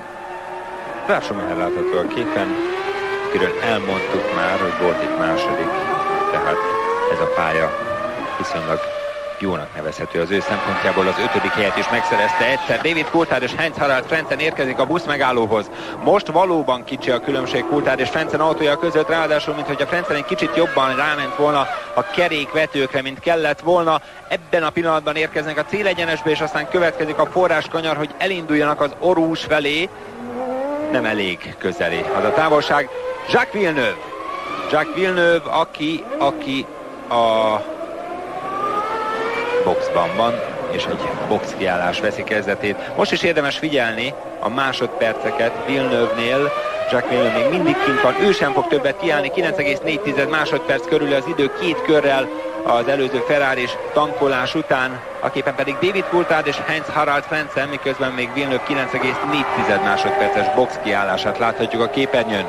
Mika Häkkinen, Ralf Schumacher, Michael Schumacher, Button, Frentzen, Coulthard, Villeneuve, Alesi, Barrichello, Johnny Herbert az első 10 sorrendje, és az, hogy egészen minimális a különbség Frentzen és Coulthard között, az nyilvánvaló, gondolom, az önök számára is, hiszen pontosan látják, hogy az elmúlt 3-4 körben Coulthard mindig megpróbál oda-oda érni Frentzen mögé, de egyelőre előzni még nem tudott, így érkeznek egészen közeliben a buszmegállóba, és erre mondtam azt, hogy egy kicsit talán túlságosan is ráment a kerékvető kövekre Heinz-Harald Frentzen, aki egyébként épp úgy, mint Michael Schumacher, nem messze lakik a pályától. A német határ Spa-Francorchamps-tól alig 50 kilométerre található Kerpen, Michael Schumacher szülővárosa 75 kilométerre, és Frentzen is hazai pályájának vallja ezt a belga nagydíj helyszínt. Schumacher, ő jelen pillanatban, miután Ralf Schumacher kiállt a boxba, följött a második helyre. 14,3 másodperccel van lemaradva itt Ralf Schumacher a boxban. És nem egyszerű a feladat, nem jön le. Az üzemanyag töltőcső végre lejön. De volt vele kis Bibi. Hát de jön ki, majd 9 másodpercet vett igénybe a kerékcseréje. Ott egy kicsit elbíbelődtek vele. Itt a vízre ment rá Michael Schumacher, tehát nem az autója füstölt. A komputer egyébként később indult el Ralf Schumachernél, ott egy kicsit elszöszöltek ezzel a tankolással, tehát vesztett legalább 5-6 másodpercet menet közben. 25 kör után tetszenek majd látni az állást. A lényeg az, hogy majd 15 másodperccel áll Häkkinen mögött Michael Schumacher, és ha Häkkinennek valamikor ki kell jönnie a boxba, akkor az azt jelenti, hogy vélhetően Schumacher vissza fogja venni az első helyét. Na most ott az lesz még a kérdés, hogy Schumachernek vissza kell jönnie. Meggyőződésem szerint nem, mert tartott addig a kerékcseréje, hogy megfelelő mennyiségű üzemanyagot tudott fölvenni az autójába a hátralévő akkor 24 körre. Most már természetesen csak 19 kör van hátra a versenyből. Ross Brawn valószínűleg azt a taktikát választotta, hogy az utolsó cseppig kifogyasztatta Schumacherrel a benzint. Magyarán szólva, hogy legyen a pályán, amíg tud, hogy megfelelő mennyiségű utánpótlást lehessen kapnia ennek az autónak ahhoz, hogy be tudja fejezni a versenyt. Ezek a versenyautók ugyanis nem fogyasztanak sokat, átlagban 100 kilométerre 100 liter üzemanyagot égetnek el a Ferrarik, tehát jó öblös a torkuk, és minél több üzemanyag van az autóban, annál lassabb. Ez a 15 másodperces előny, amivel Schumacher érkezik, és kezdi majd meg 27. körét a versenyben, ez bőven elég lehet arra, hogy Häkkinen kiállásakor tehát visszaszerezze az első helyet. A 44 körös verseny 26. körében járunk, és Michael Schumacher a második helyen autózik, ahogy hallhattuk, 14,6 másodperccel lemaradva Mika Häkkinen mögött. Michael Schumacher több rekord elé néz, több csúcsot szeretne megdönteni. Egyet már, hogyha így marad az állás, meg is döntött, hiszen eddig 41 leggyorsabb köre volt. Ebben a pillanatban Jenson Button érkezik meg a boxba. Button a harmadik helyről érkezik ki, tehát Ralf Schumacher ismét előrébb lépett egy picikét. Button van kint a boxban, aki a harmadik helyről vágott neki ennek a versenynek, ennek a belga nagydíjnak, és ő is ezt a 9 másodperc körüli tankolást kapja, tehát ő is most már a futam végéig természetesen a pályán fog maradni, és többször nem áll ki a Williams BMW-vel. Szóval visszatérve Michael Schumacherre, Button körülbelül a 6.-7. helyre fog majd visszacsapódni a pályára. 41 leggyorsabb köre volt eddig, most már, hogyha így marad a helyzet, 42 lesz, és ezzel egyedüli csúcstartó Alain Prosttal állt az első ilyen 41 leggyorsabb körrel, ami pedig a futamgyőzelmeket illeti, elkiabálni nem érdemes, hiszen még nagyon sok dolog történhet ezen a belga nagydíjon, miközben Coulthard támadja Heinz-Harald Frentzen, szóval 40 futamgyőzelemnél áll Michael Schumacher, 41-jel Senna áll előtte, Ayrton Senna, és 51-jel Alain Prost vezeti ezt a rangsort. Mika Häkkinen az első, Michael Schumacher, Jenson Button, Ralf Schumacher, Frentzen, Coulthard, ami az első 6-ot illeti. David Coulthardot láthatjuk, aki az utóbbi futamokon egy picit visszaesett, de hát elképzelhető, hogy ez csak átmeneti. Itt egy fura kérdés lesz majd, hogy tehát menet közben Ross Brawn a taktikát hogyan alakította. De La Rosa, és itt jön Häkkinen. Na nézzük Häkkinen box kiállását. Vajon hova tud visszajönni Mika Häkkinen? Matematikailag tulajdonképpen a második helyre kéne visszaküldeni Häkkinen. Tovább tankolják, ő is ott van. Az a 10 másodperc körül idő, így van, 8,8 másodperc Häkkinennek is elég lesz az üzemanyag. Ez már a 28. köre lesz a 44 körös versenyből, tehát már összesen csak 16 kört kell kibírnia. Jön vissza, kimegy el mellette, kijön előtte, ott De La Rosa tűnik ki a képből, a háttérben Verstappen, de ez lényegtelen, kérem szépen, Mihály Schumacher valószínűleg elment mellette, és vélhetően átvette a vezetést, de nézzük, hogy milyen pozícióba érkezett vissza Häkkinen. Schumachernek már fönn kellene lennie a kemelegyenesben, itt továbbra is Häkkinen a képen. Itt jön Schumacher, és így van, a kemelegyenesben van. A háttérben feltűnik De La Rosa, és mögötte Häkkinen, kettejük között legalább 7-8-9 másodperc lehet a különbség. Amit számolgattunk, az megtörtént, hiszen körülbelül 34 másodperc volt az a különbség, ahova be kellett férnie Michael Schumachernek, és végül is meg is tette. Michael Schumacher áll az első helyen, mögötte körülbelül 8-10 másodperccel lemaradva Mika Häkkinen, és utána Ralf Schumacher következik. Jelenleg Heinz-Harald Frentzen a negyedik, de ez is csak átmeneti. Michael Schumacher lekörözni próbálja a képen látható Wurzot, valamint az egyik Minard és pilótát, Mazzacán van most előtte. Michael Schumacher 8 kör elteltével újra az első helyen. Na szóval, itt jön most a taktikai játék, majd egyrészt megnézzük, hogy Mazzacán milyen előnyös pozícióba tudja helyezni Schumachert, magyarán szólva milyen ritmusban engedi el. Szóval megnézzük, hogy Schumacher vélhetően kimarad a végéig, és Rosbaum zsenialitásának köszönhető valószínűleg, méghozzá a versenyben nyújtott zsenialitásának, hogy ezt a versenyt megnyeri, mert szerintem Barrichello ki fog jönni még egyszer, tehát a csapaton belüli versenyzők box taktikáját menet közben elválasztotta egymástól, és Mazzacán mögé érkezik meg a buszmegállónál, Mazzacán fékez és elengedi Schumachert, Schumachernek nem kellett nagyon lassítania, érkezik a buszmegállóba és kezdi majd meg a 28. körét. Schumacher és Häkkinen között ott az a 7 másodperc különbség, viszont Schumacher most azért veszített ebből a bizonyos különbségből, miközben Wurz is megelőzi Mazzacánt, ott a képernyő hátterében tűnik föl Häkkinen, ugyanis le kellett körözni ezt a két versenyautót Schumachernek, ami még hátra van Häkkinennek is, tehát vélhetően olyan 8-9 másodperccel azért csak megnő majd ez a különbség Schumacher és Häkkinen között.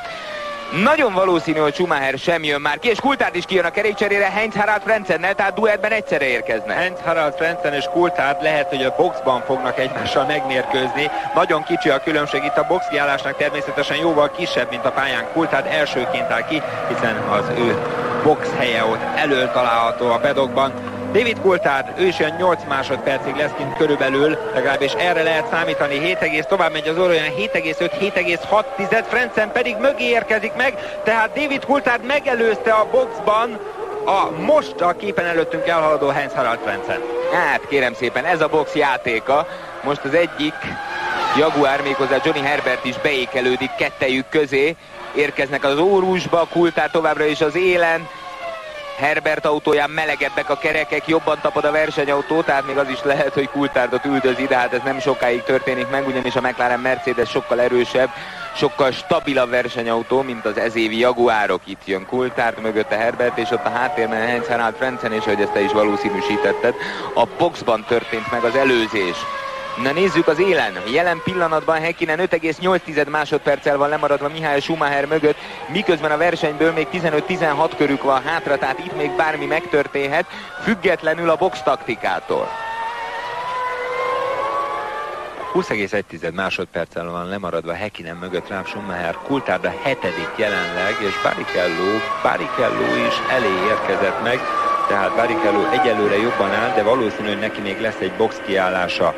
Egy kis kitekintés következik, miközben láthatjuk, hogy 5,4 másodperc volt a különbség Michael Schumacher és Häkkinen között, amely most csökken, méghozzá majdnem 4, tehát most Häkkinen a gyorsabb, nem pedig Michael Schumacher. A 29. körben járunk, 15 kör van még hátra a versenyből, ebben a pillanatban láthatják a kiírást is. Michael Schumacher vezet, de ez a 3/10 előnyvesztés, ez nem sok jót takar a Ferrari pilótájának számára az elkövetkezendő körökre. 2 héttel ezelőtt a Magyar Nagydíj alkalmával közvetítettük önöknek a Forma 3000-es versenysorozat hungaroringi futamát. Tegnapi befejeződött a Forma 3000-es bajnokság Belgiumban, nem csak Belgiumban fejeződött be, hanem az idei szezon is befejeződött, és Bruno Junqueira, a brazil fiatalember győzött, ő a Forma 3000-es bajnok, aki egyébként a hungaroringen nyert, itt csak a 9. lett, Gaston Mazzacán tolják ki, az ő számára is befejeződött a verseny. Szóval Bruno Giancheira nyerte a Forma 3000-et, egyébként itt a belga futamot Alonso fejezte be az első helyen. Az első helyen pedig a belga nagydíjon, és immár Forma 1-ről beszélünk, Michael Schumacher, Mika Häkkinen megelőzze, Marc Zsenét próbálja majd megelőzni a német pilóta.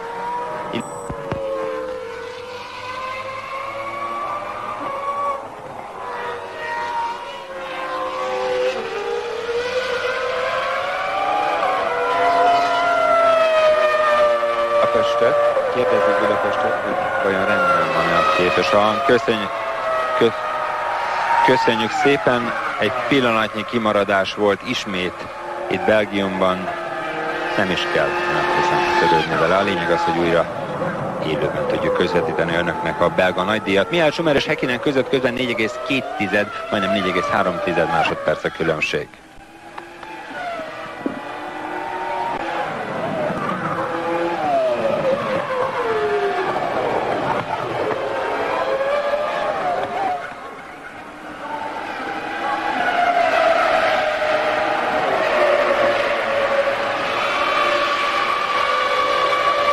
Schumacher, Häkkinen, Ralf Schumacher, Barrichello, Alesi, Jenson Button az első 6.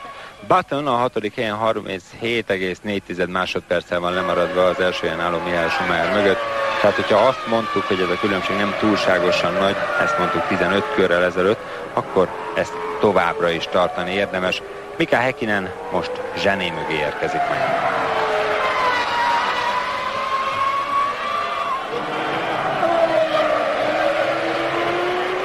Most megy el Zsené mellett Mika Häkkinen, jelen pillanatban 3,8 másodperccel van lemaradva tőle Michael Schumacher, és Ralf Schumacher a harmadik, 20 másodperccel az élen álló testvérek között. Tessenek nézni az utolsó körben a különbséget, ez a last lap, ott 1.55.687 volt Schumacher ideje, tehát ez azt jelenti, Häkkinennel összevetve, hogy Häkkinen tempót vett, és egyre inkább elkezdte üldözőbe venni az élen álló Michael Schumachert, és hogyha visszautalunk arra, hogy a hétvégén minden egyes nap, minden egyes órájában Häkkinen volt a gyorsabb, akkor lehet, hogy elkezd magára találni, és még van annyi idő, hogy jó alaposan megküzdjön a képen látható Michael Schumacherrel, és kettejük között 3,6 másodpercre csökkent a különbség.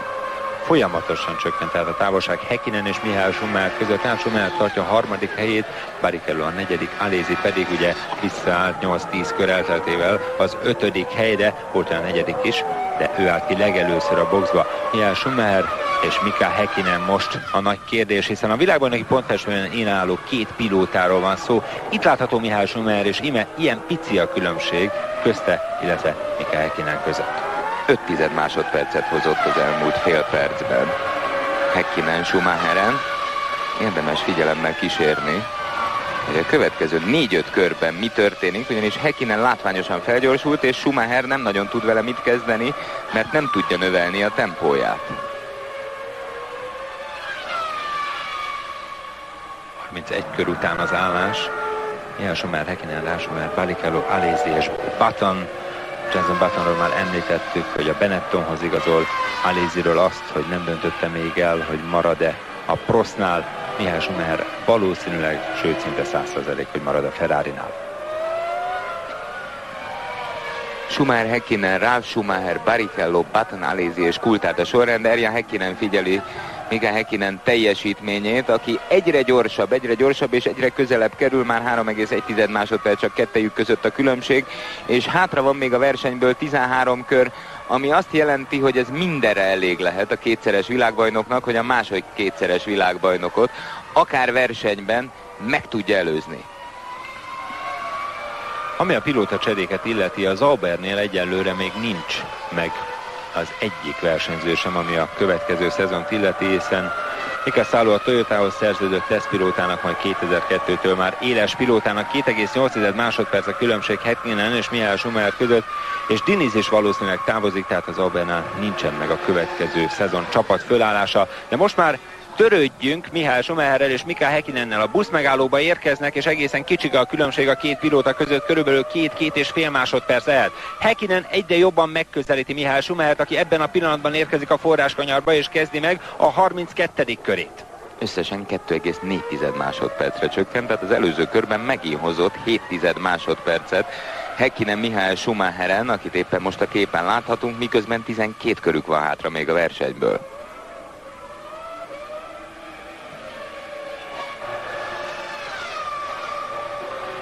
Itt jön Häkkinen. És most már jó alaposan ott lóg a nyakán Schumachernek, szinte látótávolságon belül van, és a kanyarokba egyre közelebb kerül hozzá. Eddie Irvine az, aki Jos Verstappen mellett megy el. Irvine jelen pillanatban a 13., Verstappen pedig előtte volt, most már mögé került.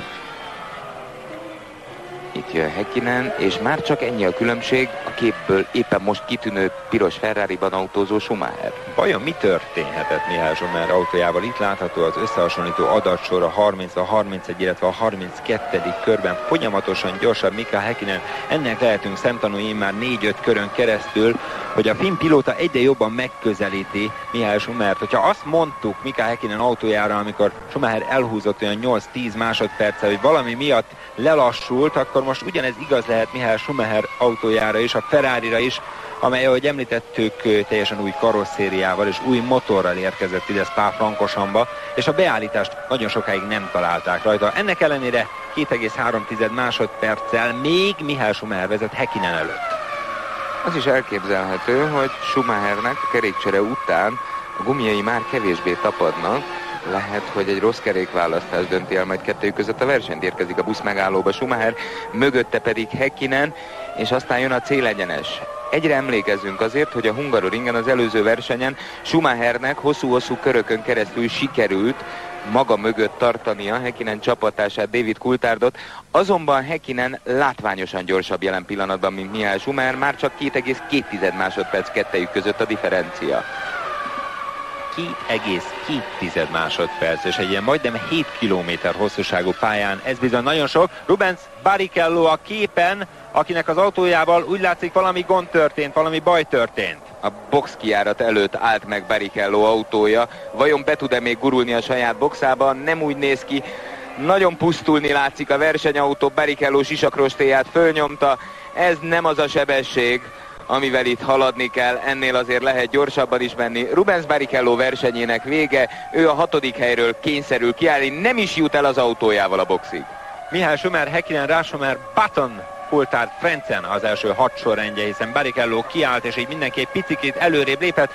A két bírót összeverekszik, hogy ne nagyon nyúljanak hozzá. Igen, mert Barrichello kérte, hogy ne nyúljanak hozzá. Lehet, hogy üzemanyag gondjai vannak, lehet, hogy elfogyott az üzemanyag, mert azt kérte, azt mutatta, hogy ne nyúljanak az autójához, mert szeretett volna versenyben maradni. Méghozzá azért mondta, hogy ne nyúljanak az autójához, mert hogyha pályabíró nyúl az autójához és tolja, a szabálytalan és kizárják. Viszont hogyha a saját csapattársai, a szerelők mennek érte, és azok tolják be a boxba, akkor még folytathatja a versenyt. Vélhetően, ahogy te is említetted, az üzemanyag fogyott el, hisz alig kapott üzemanyagot az előző kerékcserénél. Itt egy másik kiállás, Alesi autója. Alesi, kérem szépen, csodálatosan versenyzett eddig, és tessék, vége a versenynek. Jean Alesi is kiállt. Itt látható a lassítás, hogy mi történt vele. Jean Alesi, hát pontot szerezhetett volna a Prost Peugeot csapatnak, nem fog. Ebből a képből látszik, itt már a pályabírók tolják Alesi autóját. Szóval Barrichello ezért integetett, és ezért vannak ott a Ferrari szerelők. Bizony, és tolják be a boxba, tehát Ross Brown taktikája eddig felesnek bizonyult, ugyanis Barrichello csak megöblögették egy kis benzinnel, és aztán kizavarták a pályára. Itt Coulthardot látjuk a képen, aki menet közben már följött az 5. helyre, szóval ő csak egy nagyon pici üzemanyagot kapott, Schumacher teletankolták, ő aztán száll egészen addig, amíg most már csak 1,6 másodperccel vezet a képen látható Häkkinen előtt. Nagyon picike az a különbség, egészen picike az a különbség. Nem műszaki gond volt, tehát Barrichello autójával itt lehet látni, hogy Mihály Schumacher mennyire más íven veszi be ezt a kanyart, egészen kihúzódik és onnan veszi vissza az ívet. Häkkinen azonban egyenesen halad, itt pedig Rubens Barrichello, akit hát azért visszapróbálnak küldeni a versenybe, hát persze, hogy visszaállítanak. Még egy kicsit följebb tud jönni, ugye a 12., 13., 14. helyre. Ott látható a tankolás, kapott egy kis üzemanyagot. Aztán... Akkumulátort tolnak az autóra, tehát vélhetően elektromos probléma is volt a versenyautóval.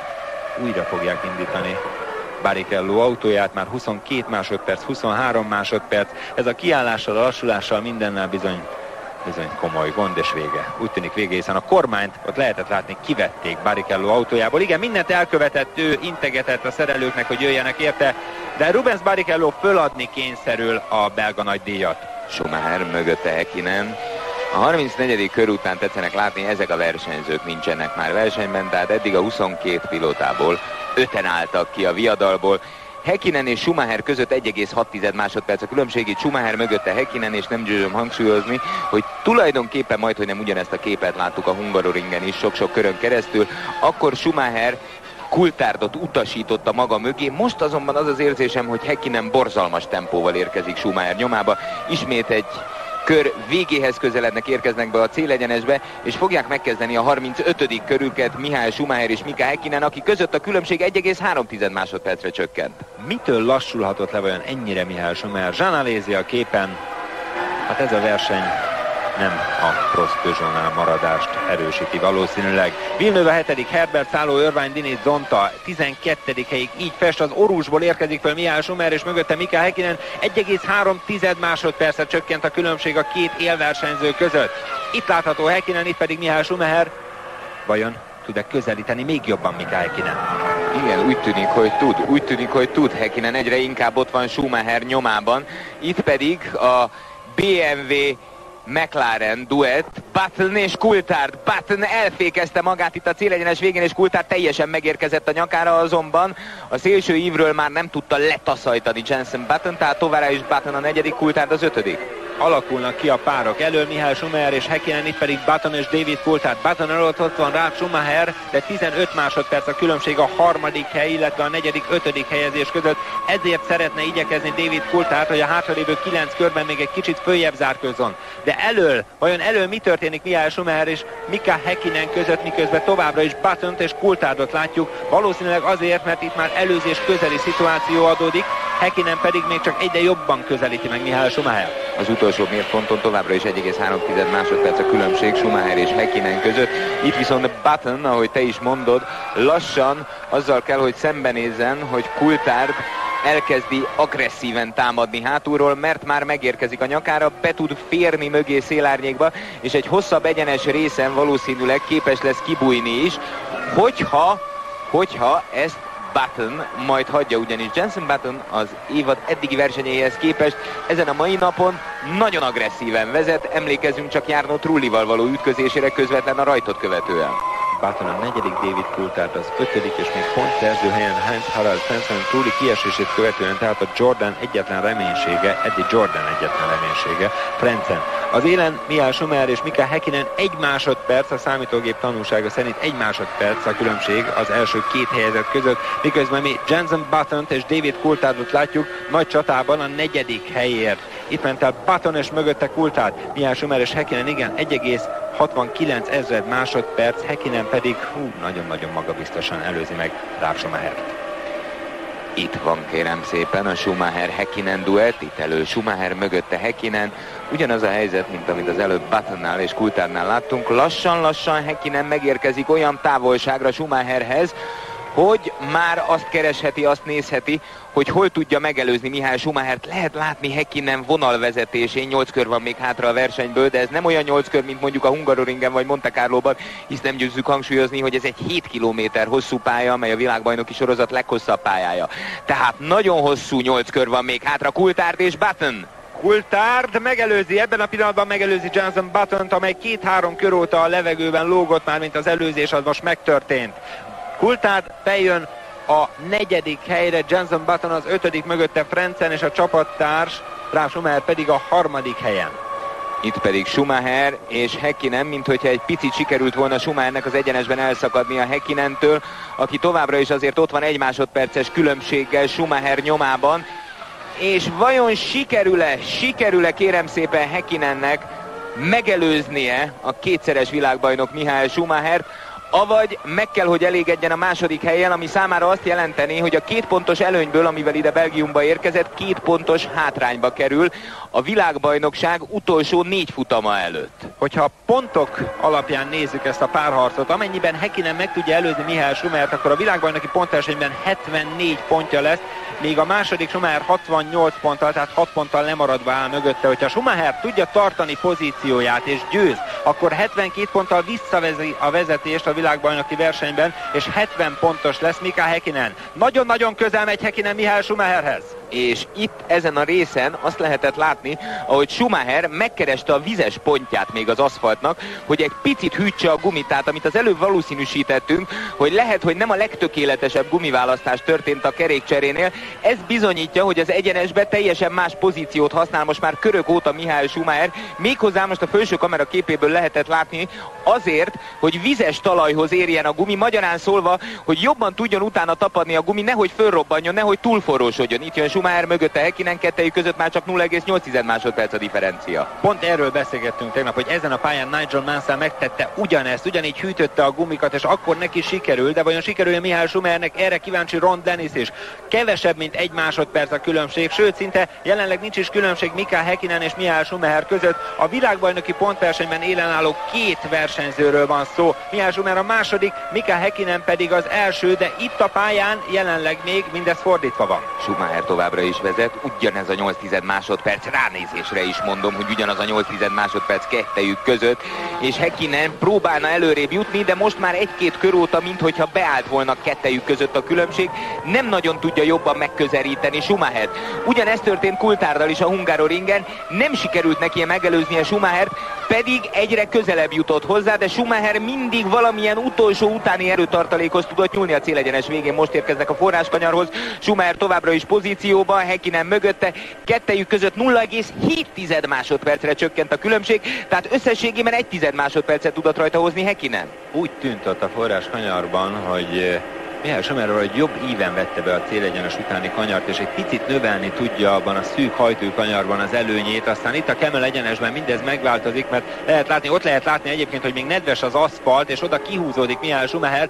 Häkkinen pedig itt ennél a visszafordítónál már egészen közel érkezik, egyébként a rivás kanyarról van szó. Ott tartunk most a pályán, 1.55.174 az utolsó körben, és 1.55.043 ezret Häkkinen ideje, tehát Häkkinen gyorsabb, de megelőzni egyenlőre még nem tudja a német pilótát. Most azonban érkezik a kanyarívnél a nyakára Schumachernek, nézzük, hogy Schumacher az egyenes részeken el tud-e szakadni, vagy ott is tart rajta, rátart. Itt Erja Häkkinen továbbra is nézi, hogy mit produkál a férje. Itt jön Schumacher mögötte Häkkinen, 6 kör van még hátra, kérem szépen, a versenyből 5,5 kör. Vajon elég lesz-e Häkkinennek ez az 5,5 kör, illetve tudja tartani még 5,5 körön keresztül Schumacher Häkkinen? Ennél szebbet el sem tudok képzelni, mint hogy a világbajnoki pontversenyben fej mellett álló Ross Brawn, a technikai zseni, aki megtervezte azt, hogy menet közben Schumachernek változtasson a box taktikáján. Figyeli, hogy tudja Schumacher tartani Häkkinen. Szóval a világbajnokságban az élen álló fej mellett küzdő 2 versenyző itt a pályán is egymás után halad.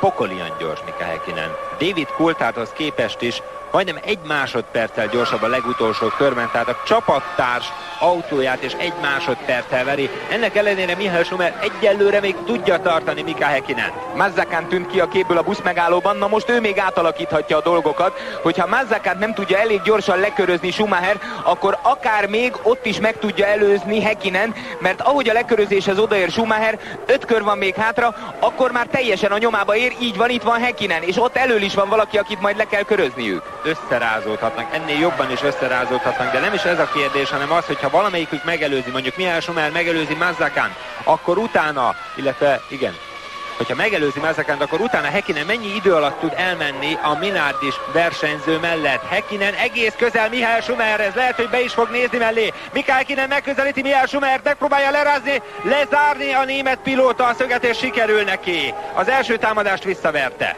Schumacher most nem is ment ki a szélső évre locsolni a kerekeket, mert érezte, hogy Häkkinen pokolian gyors az egyenesbe. Häkkinen látványosabb gyorsan volt Schumachernél, csak Schumacher fogta a szöget, és nem engedte tovább haladni. Mazzacán megfogta mind a kettőjüket. Most kisebb dolga is nagyobb volt Schumachernek annál, hogy Mazzacánnál foglalkozom. Mazzacán azonban kihúzódik, el tud mellette menni Schumacher. Häkkinen azonban ennél egy picit lemaradt. Schumacher jobban vette észre a rést, hogy Mazzacán utat enged neki. Hát kedves nézők, most hátra lehet dőlni otthon, és ezt a hátra lévő 5 kört borzalmas izgalmak között megtekinteni velünk itt a magyar televízióban, ugyanis arról van szó, hogy Häkkinen gyorsabb, de Schumacher ugye nagyon-nagyon taktikus. David Coulthardot is megakadályozta. Most egy picit, mintha nőtt volna a különbség közte, illetve Mika Häkkinen között, de egy valami tény, nagyon izgalmas lesz a belga nagydíj utolsó néhány köre, hiszen Michael Schumacher alig-alig néhány tized másodperccel vezet Mika Häkkinen előtt, és valaki ismét ott van előttük, valaki ismét föl fogja tartani Michael Schumachert és Mika Häkkinen. Itt a lassítás, hogy mi történt az előző pillanatokban. Ott volt teljesen Häkkinen mögötte, megpróbált kibújni, Schumacher azonban egy nagyon pici kormány mozdulattal lefogta a szöget, és kívülről se tudta körbeautózni Häkkinen. Hát nem volt sportszerű. Igen, hát egy nagyon pici trükk volt azért ebbe. Na hát mondjuk azt, hogy a kameraképe ezt nem mutatta meg, de azért lefogta Häkkinen Schumacher, szóval nem, hogy mondjam, ott volt annyi erőkülönbség Häkkinen autójába, hogy tán el tudott volna menni még a kanyar előtt. Na itt jön az előtérben, hogyha jól láttam, Csonta az, aki mögé most megérkezik, Michael Schumacher, és Mika Häkkinen itt vannak az órusban, és aztán megint az az egyenes következik, ahol az előbb megpróbálta Häkkinen. Mika Häkkinen és Michael Schumacher, Csonta az, aki most össze tudja még jobban rázni őket. Az előző körben ugyanígy történt az előzési kísérlet. Zonta középen, és úgy előzi meg Michael Schumachert Mika Häkkinen, hogy két oldalról kerülik meg. Hát ez egészen elképesztő, ez hihetetlen, ami történt. Ketté vált a két pilóta, és két oldalról szerencsétlen Zonta abba hagyja szerintem versenyzői pályafutását. Kiszedi a kormányt és hazamegy, ő ezt nem bírja idegekkel. Na én sok mindent láttam. Azt, amit most Häkkinen művelt, kérem szépen. Hú, az 18 éven felülieknek való. Schumacher fogta magát hihetetlen taktikai érzékkel, indexelt, 6 szóljon elment. Erre Häkkinen mind a kettőt körbeautózta a másik oldalról. Na, ahogy te mondtad, Zonta helyébe én most kivenném a kormányt és kiszállnék. Erja Häkkinen is azt nézte, hogy milyen brilliáns manőver volt az, amit Häkkinen művelt. Azt hiszem, hogy ezt a momentumot ebben az évben, na nézzék csak, még jó néhányszor látni fogjuk. Ez az év előzése, Schumacher elmegy, azt hiszi, hogy megvan, Häkkinen ott van, és kiszorítja, és beteszi. Hadd szóljon, mehet tovább. Azt a mozdulatot, amit Häkkinen megtett, amikor beérkezett Zonta elé, egy odaijesztés, hogy hajtás egyszer bejött, még egyszer ne próbáld meg. És nem is próbálta meg Michael Schumacher. Mika Häkkinen vezet, szenzációsan vezetve. A 41. kör kezdődik hamarosan, és Mika Häkkinen vezet, de Michael Schumacher ott van mögötte. Hát meg tudja elközelíteni. Én azt hiszem, hogy nem. Annyival gyorsabb volt Mika Häkkinen, és annyival jobb az autója jelen pillanatban, de most nem csak arról van szó, hogy jobb az autója, hanem ezért az előzésért mélyen-mélyen meg kell előtte hajolni. És azt mondani, hogy ha megnyeri ezt a belga nagydíjat, akkor nagyon megérdemli a győzelmet.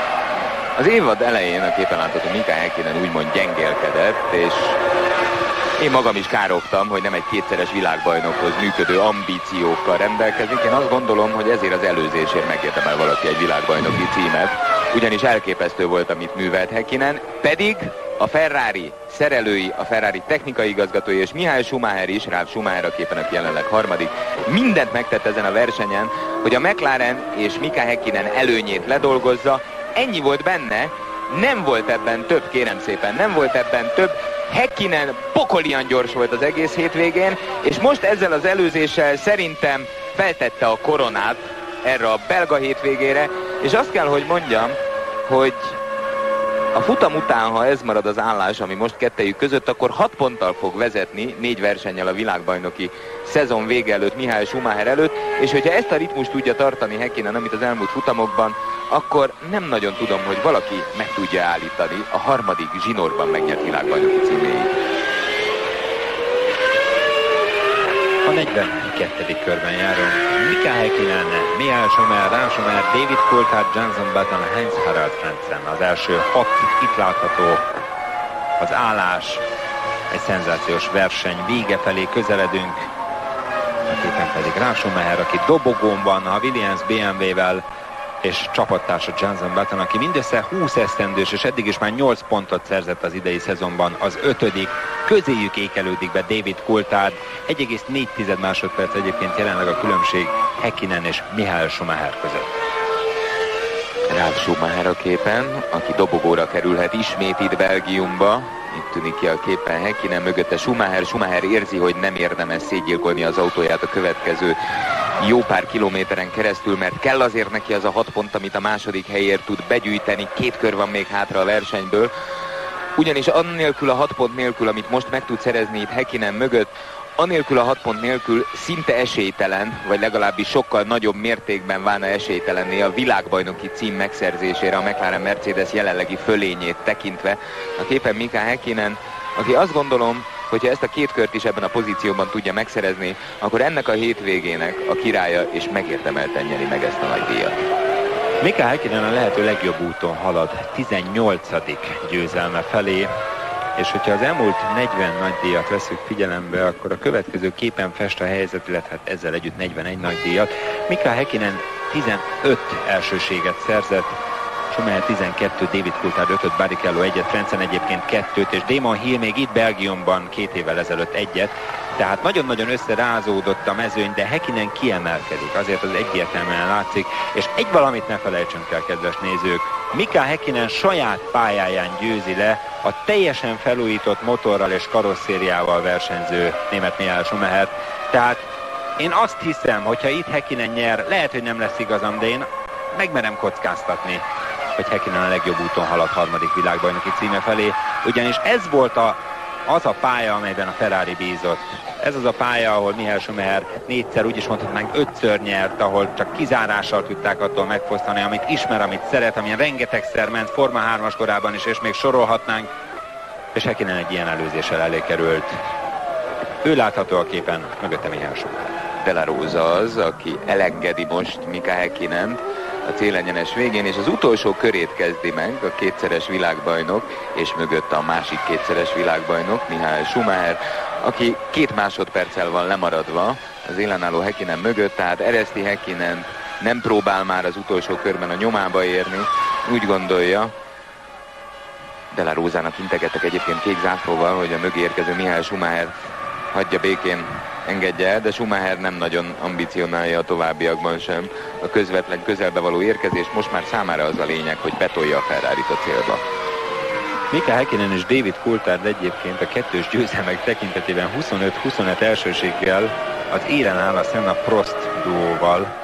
Hát most ebben a versenyben nem fog tudni ellépni a McLaren Mercedes párosa, de Mika Häkkinen a világbajnoki pontversenyben és úgy egyáltalán meg tud lépni a többiektől. 74 pontja lesz, hogyha ezt a hátralévő félkört az első helyen fejezi be.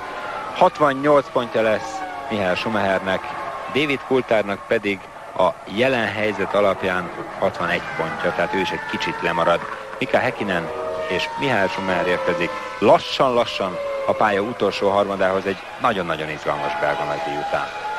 Szép dolog volt, amit ők műveltek, volt itt eső, volt itt hó, volt itt minden, volt itt taktikai csata, és aztán végül is a nagy taktikai csatából, amit elméletileg Michael Schumacher már majdnem megnyert, Ross Brownnal az oldalán, a sokkal gyorsabb, sokkal agresszívabb Mika Häkkinen került ki. Ezen a versenyen ugyanis Mika Häkkinent, ahogy azt a kép is mutatja, nem nagyon lehetett legyőzni. Érkezik a buszmegállóba, és aztán jönnek be a célegyenesbe, tulajdonképpen kart karba öltve. Ebben a pillanatban az idei 13. versenyen a finn Mika Häkkinen győzött, és megerősítette vezetői pozícióját a világbajnoki sorozatban. Önt van az ökle a magasban Mika Häkkinennek, nem is az ökle, a tenyere, és leállítják őket, arrébb terelik. Michael Schumacher a második, és lemaradva ugye a 37 másodperccel, de Williams BMW-t a 3. helyre hozza be Michael Schumacher öccse, akiről bátyja azt mondta, hogy ő is világbajnok lesz nem sokára. Hát ez az autó, amely első évét tölti, jobban mondva ez a motor, amely első évét tölti most a Forma 1-ben, a 3. helyre jön be itt Belgiumban, csapattársa Jenson Button pedig az 5. Ralf Schumacher és Jenson Button között a 4. helyen David Coulthard fejezi be a belga nagydíjat. Hozzáteszem, hogy ezen a hétvégén a BMW, hogyha a számszerű adatokat nézzük, az első 6 helyen ugyanolyan eredményes volt, mint a Mercedes, hisz az első 6 helyen 2 BMW és 2 Mercedes fejezte be a versenyt. És eredményesebb, mint a Ferrari. Frentzen érkezik, neki is integetnek itt a célegyenes végén, hogy kanyarodjon vissza a Parc Fermé felé, tehát ne tegye meg lefele a tiszteletkört, hisz pontot szerzett, és ezáltal az autóját ellenőrizni fogják. Most megy be a Parc Fermébe. Itt a verseny tiszteletére kilátogatott közel 100 000 ember, a felső kamera képéből látjuk ezt a bizonyos 7 km hosszú aszfaltcsíkot. Spa-Francorchamps fölülről az erdőben, az Ardennekben egyébként a kanyar nevek, ezt nem mondtuk el önöknek, például a Stavelot, vagy akár a Rivage, esetleg a Blanchemont, amely a fehérítés egyik szava, szóval ezek mind itt az erdőben található piciny települések, falvak. Malmediről és Stavelotról ez nem mondható el, ott inkább várost kell említeni.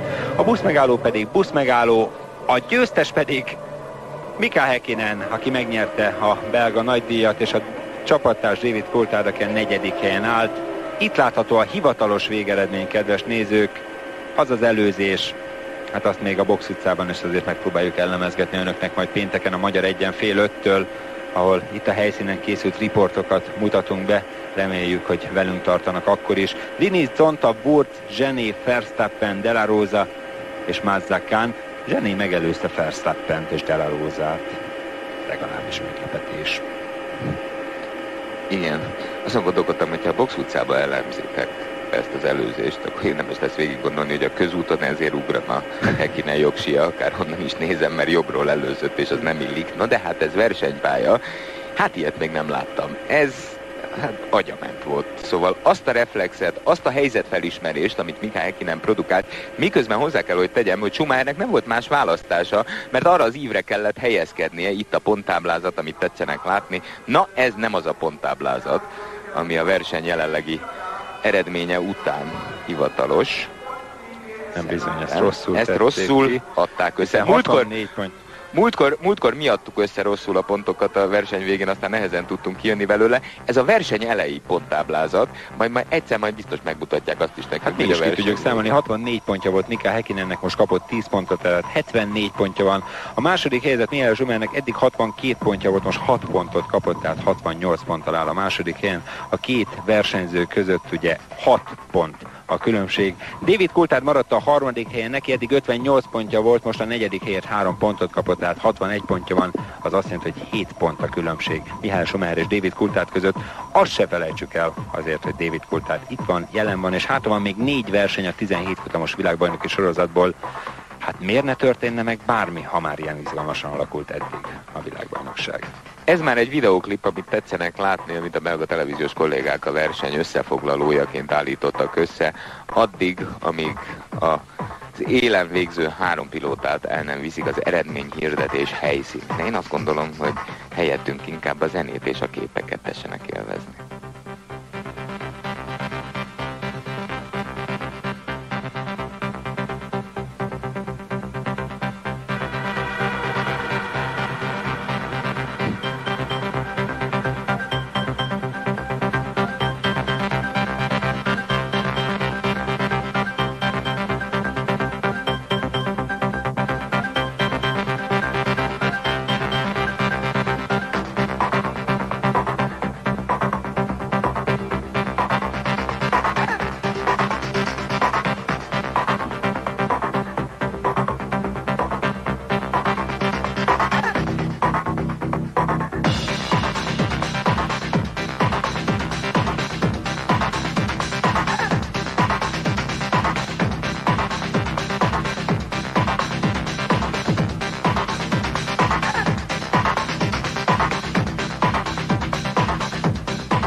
Ezzel vége volt a klipnek, amiben tulajdonképpen minden benne volt, ami ezt a mozdulatot, mármint Häkkinen mozdulatát indukálta.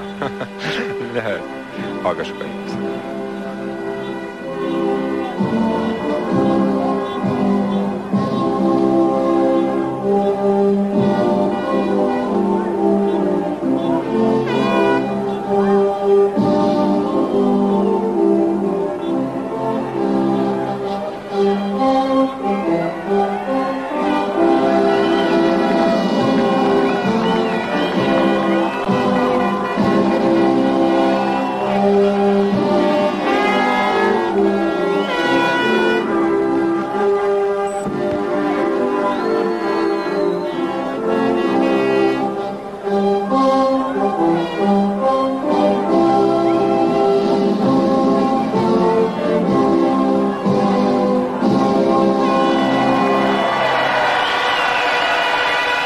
Következik a konstruktőröknek járó himnusz, a McLaren csapat dicséretére, ez az angol himnusz.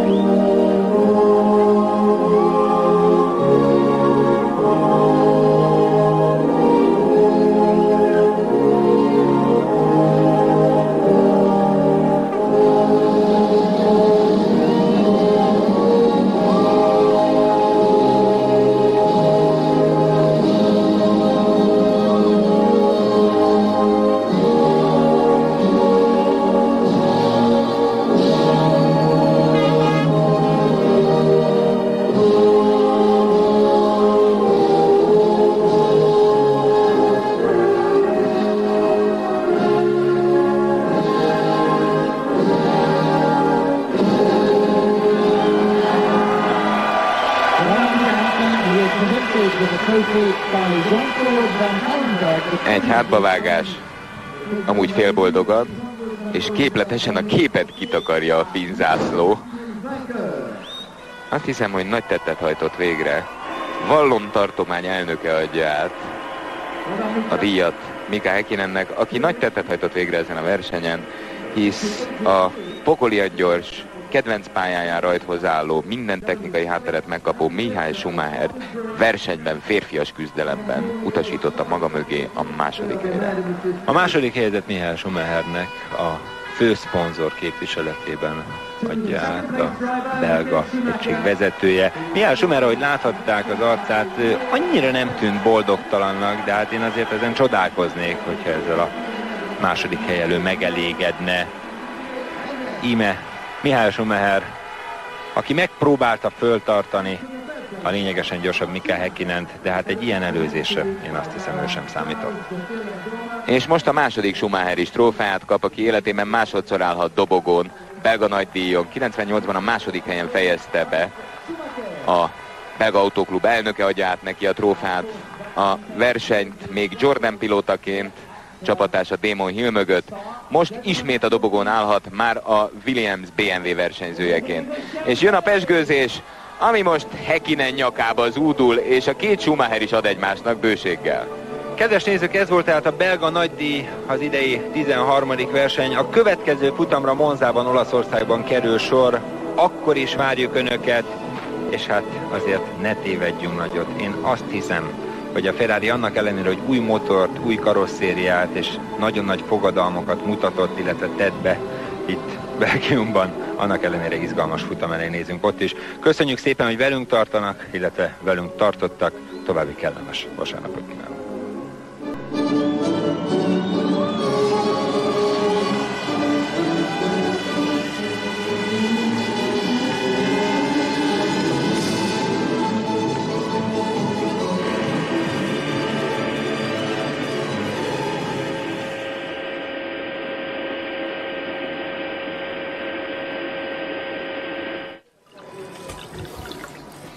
It's welcome to the first three in the Belgium Grand Prix 2000, Mika Häkkinen, Michael Schumacher and Ralf Schumacher.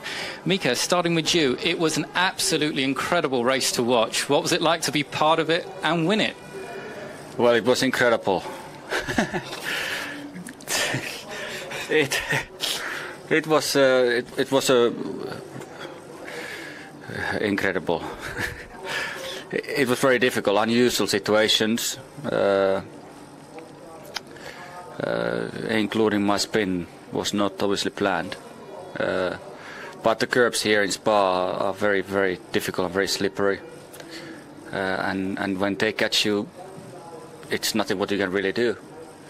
I was lucky to stay on the track and able to continue, and I was able to start changing Michael. But it was a fabulous race to drive and really enjoyable, and the car was better and better all the time. As a consequence of the spin that you just mentioned, you made up for it with an absolutely spectacular and heart-stopping overtaking manoeuvre. Can you talk us through that? Yes, it was quite a different one. Normally, that kind of situation is unusual to overtake somebody on a straight line when the back marker is between us. And I knew that way following Michael, it's no point to try to follow him and then try to overtake him and at the straight, because obviously he's not going to give me a room. It's correct? Yeah, I make it difficult. So I took the plan B and I went completely inside and overtook the back marker, and at the same time overtook the Michael, and I could tow also from the back marker, so it gave me extra speed, and it was great overtaking maneuver, and I loved it. I'm not sure if the Michael did. Thank you. Nice. Thank you, Mika. Michael Schumacher, we saw you going on to the right-hand side to the climb to Lake Com, obviously cooling your tyres down. Was that the reason why Mika actually caught you up? No, that was not the reason. Actually helped me a little bit to go away from him in the first part of the race, as I was building up my lead, honestly. But later on, that was not enough, because he was flying towards me, being so much faster that nothing would have helped. We were talking about the overtaking manoeuvre with Mika. How was it from your viewpoint? Obviously, I was quite lucky or happy to see this back marker in front of me, because I knew I was a lot slower on the straight line speed from what the team told me. So being in slipstream of the guy in front of me, I thought it will not be enough for him to catch me. And then obviously once there's somebody on the same road, then normally there's only two cars that fit next to each other. But Mika did really an outstanding maneuver to pass on the inside there, because that was unexpected for my side. But honestly, if he wouldn't have catched me there, I think he would have catched me a lap or two later, because he was too fast down there, and you allowed to move once the line, and he would have taken me on the outside, to my view. I tried my best. It was not enough today, but we got 6 points, and we keep the championship alive, even though we made it a little bit more difficult today, but we will keep going for it. I mean, it's not the end now. Thank you very much, Michael. Ralf Schumacher, the ever-improving Williams, you're third today. Do you think as the season goes on you might be able to get a win? Well, I think certainly we thought that we were close today in rain conditions. That would have been the only chance for us to be relatively close to the top, I thought. But we saw today that Mika was outstandingly quick and compared to anybody else basically. So that was not possible. We're working on it, obviously. I think we are definitely the third team in the World Championship now. We try to stay there and get some more good podium or points finishes. How was your car today in these mixed conditions, because you didn't have much time in the warm-up, obviously? We were pretty much prepared for the rain, so we had a sort of medium setup, which I must say was pretty good. Except the two in front of us and some other just before they pitted, we were relatively quick, so I could stay ahead of Coulthard. I had a little bit of a problem towards the end, so I thought the race was over. It was 4 laps or 5 laps to go. I had a throttle problem, so I went into a turn and nothing happened anymore. It was like fuel out, but it was throttle. But it came back alive, and luckily till the end. Thank you very much, Ralf. Mika, back to you. Next, we're down to Monza and Ferrari territory. Do you think you can silence the Tifosi and keep your championship lead? We will have a testing next week, first of all, in Monza, which is important, particularly because the circuit has been modified now. So it's going to be a little bit learning in the first day to understand that corner and to find the best out of it. And then when we have finished those test days, I hope in those days we are able to find the best possible setup and performance of the car the coming Monza Grand Prix, and I'm seeing all the possibilities to be there quick and challenging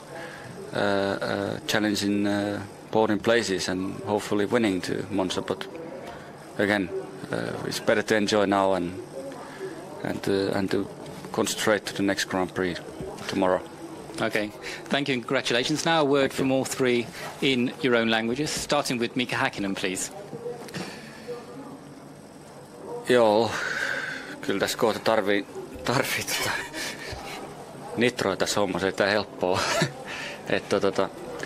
Anyway, niin se oli tosiaan vaikeeta ja Ja tietysti se pyörähdys siinä kisan aikana, niin se ei ollut suunniteltua ja se vaikeutti tietysti sen kilpailun kulkua huomattavasti. Mutta mä olin tyytyväinen kuitenkin, että saatiin auto sen jälkeen semmoiseen vauhtiin, minä pystyin vaikuttamaan mun loppusijoitukseen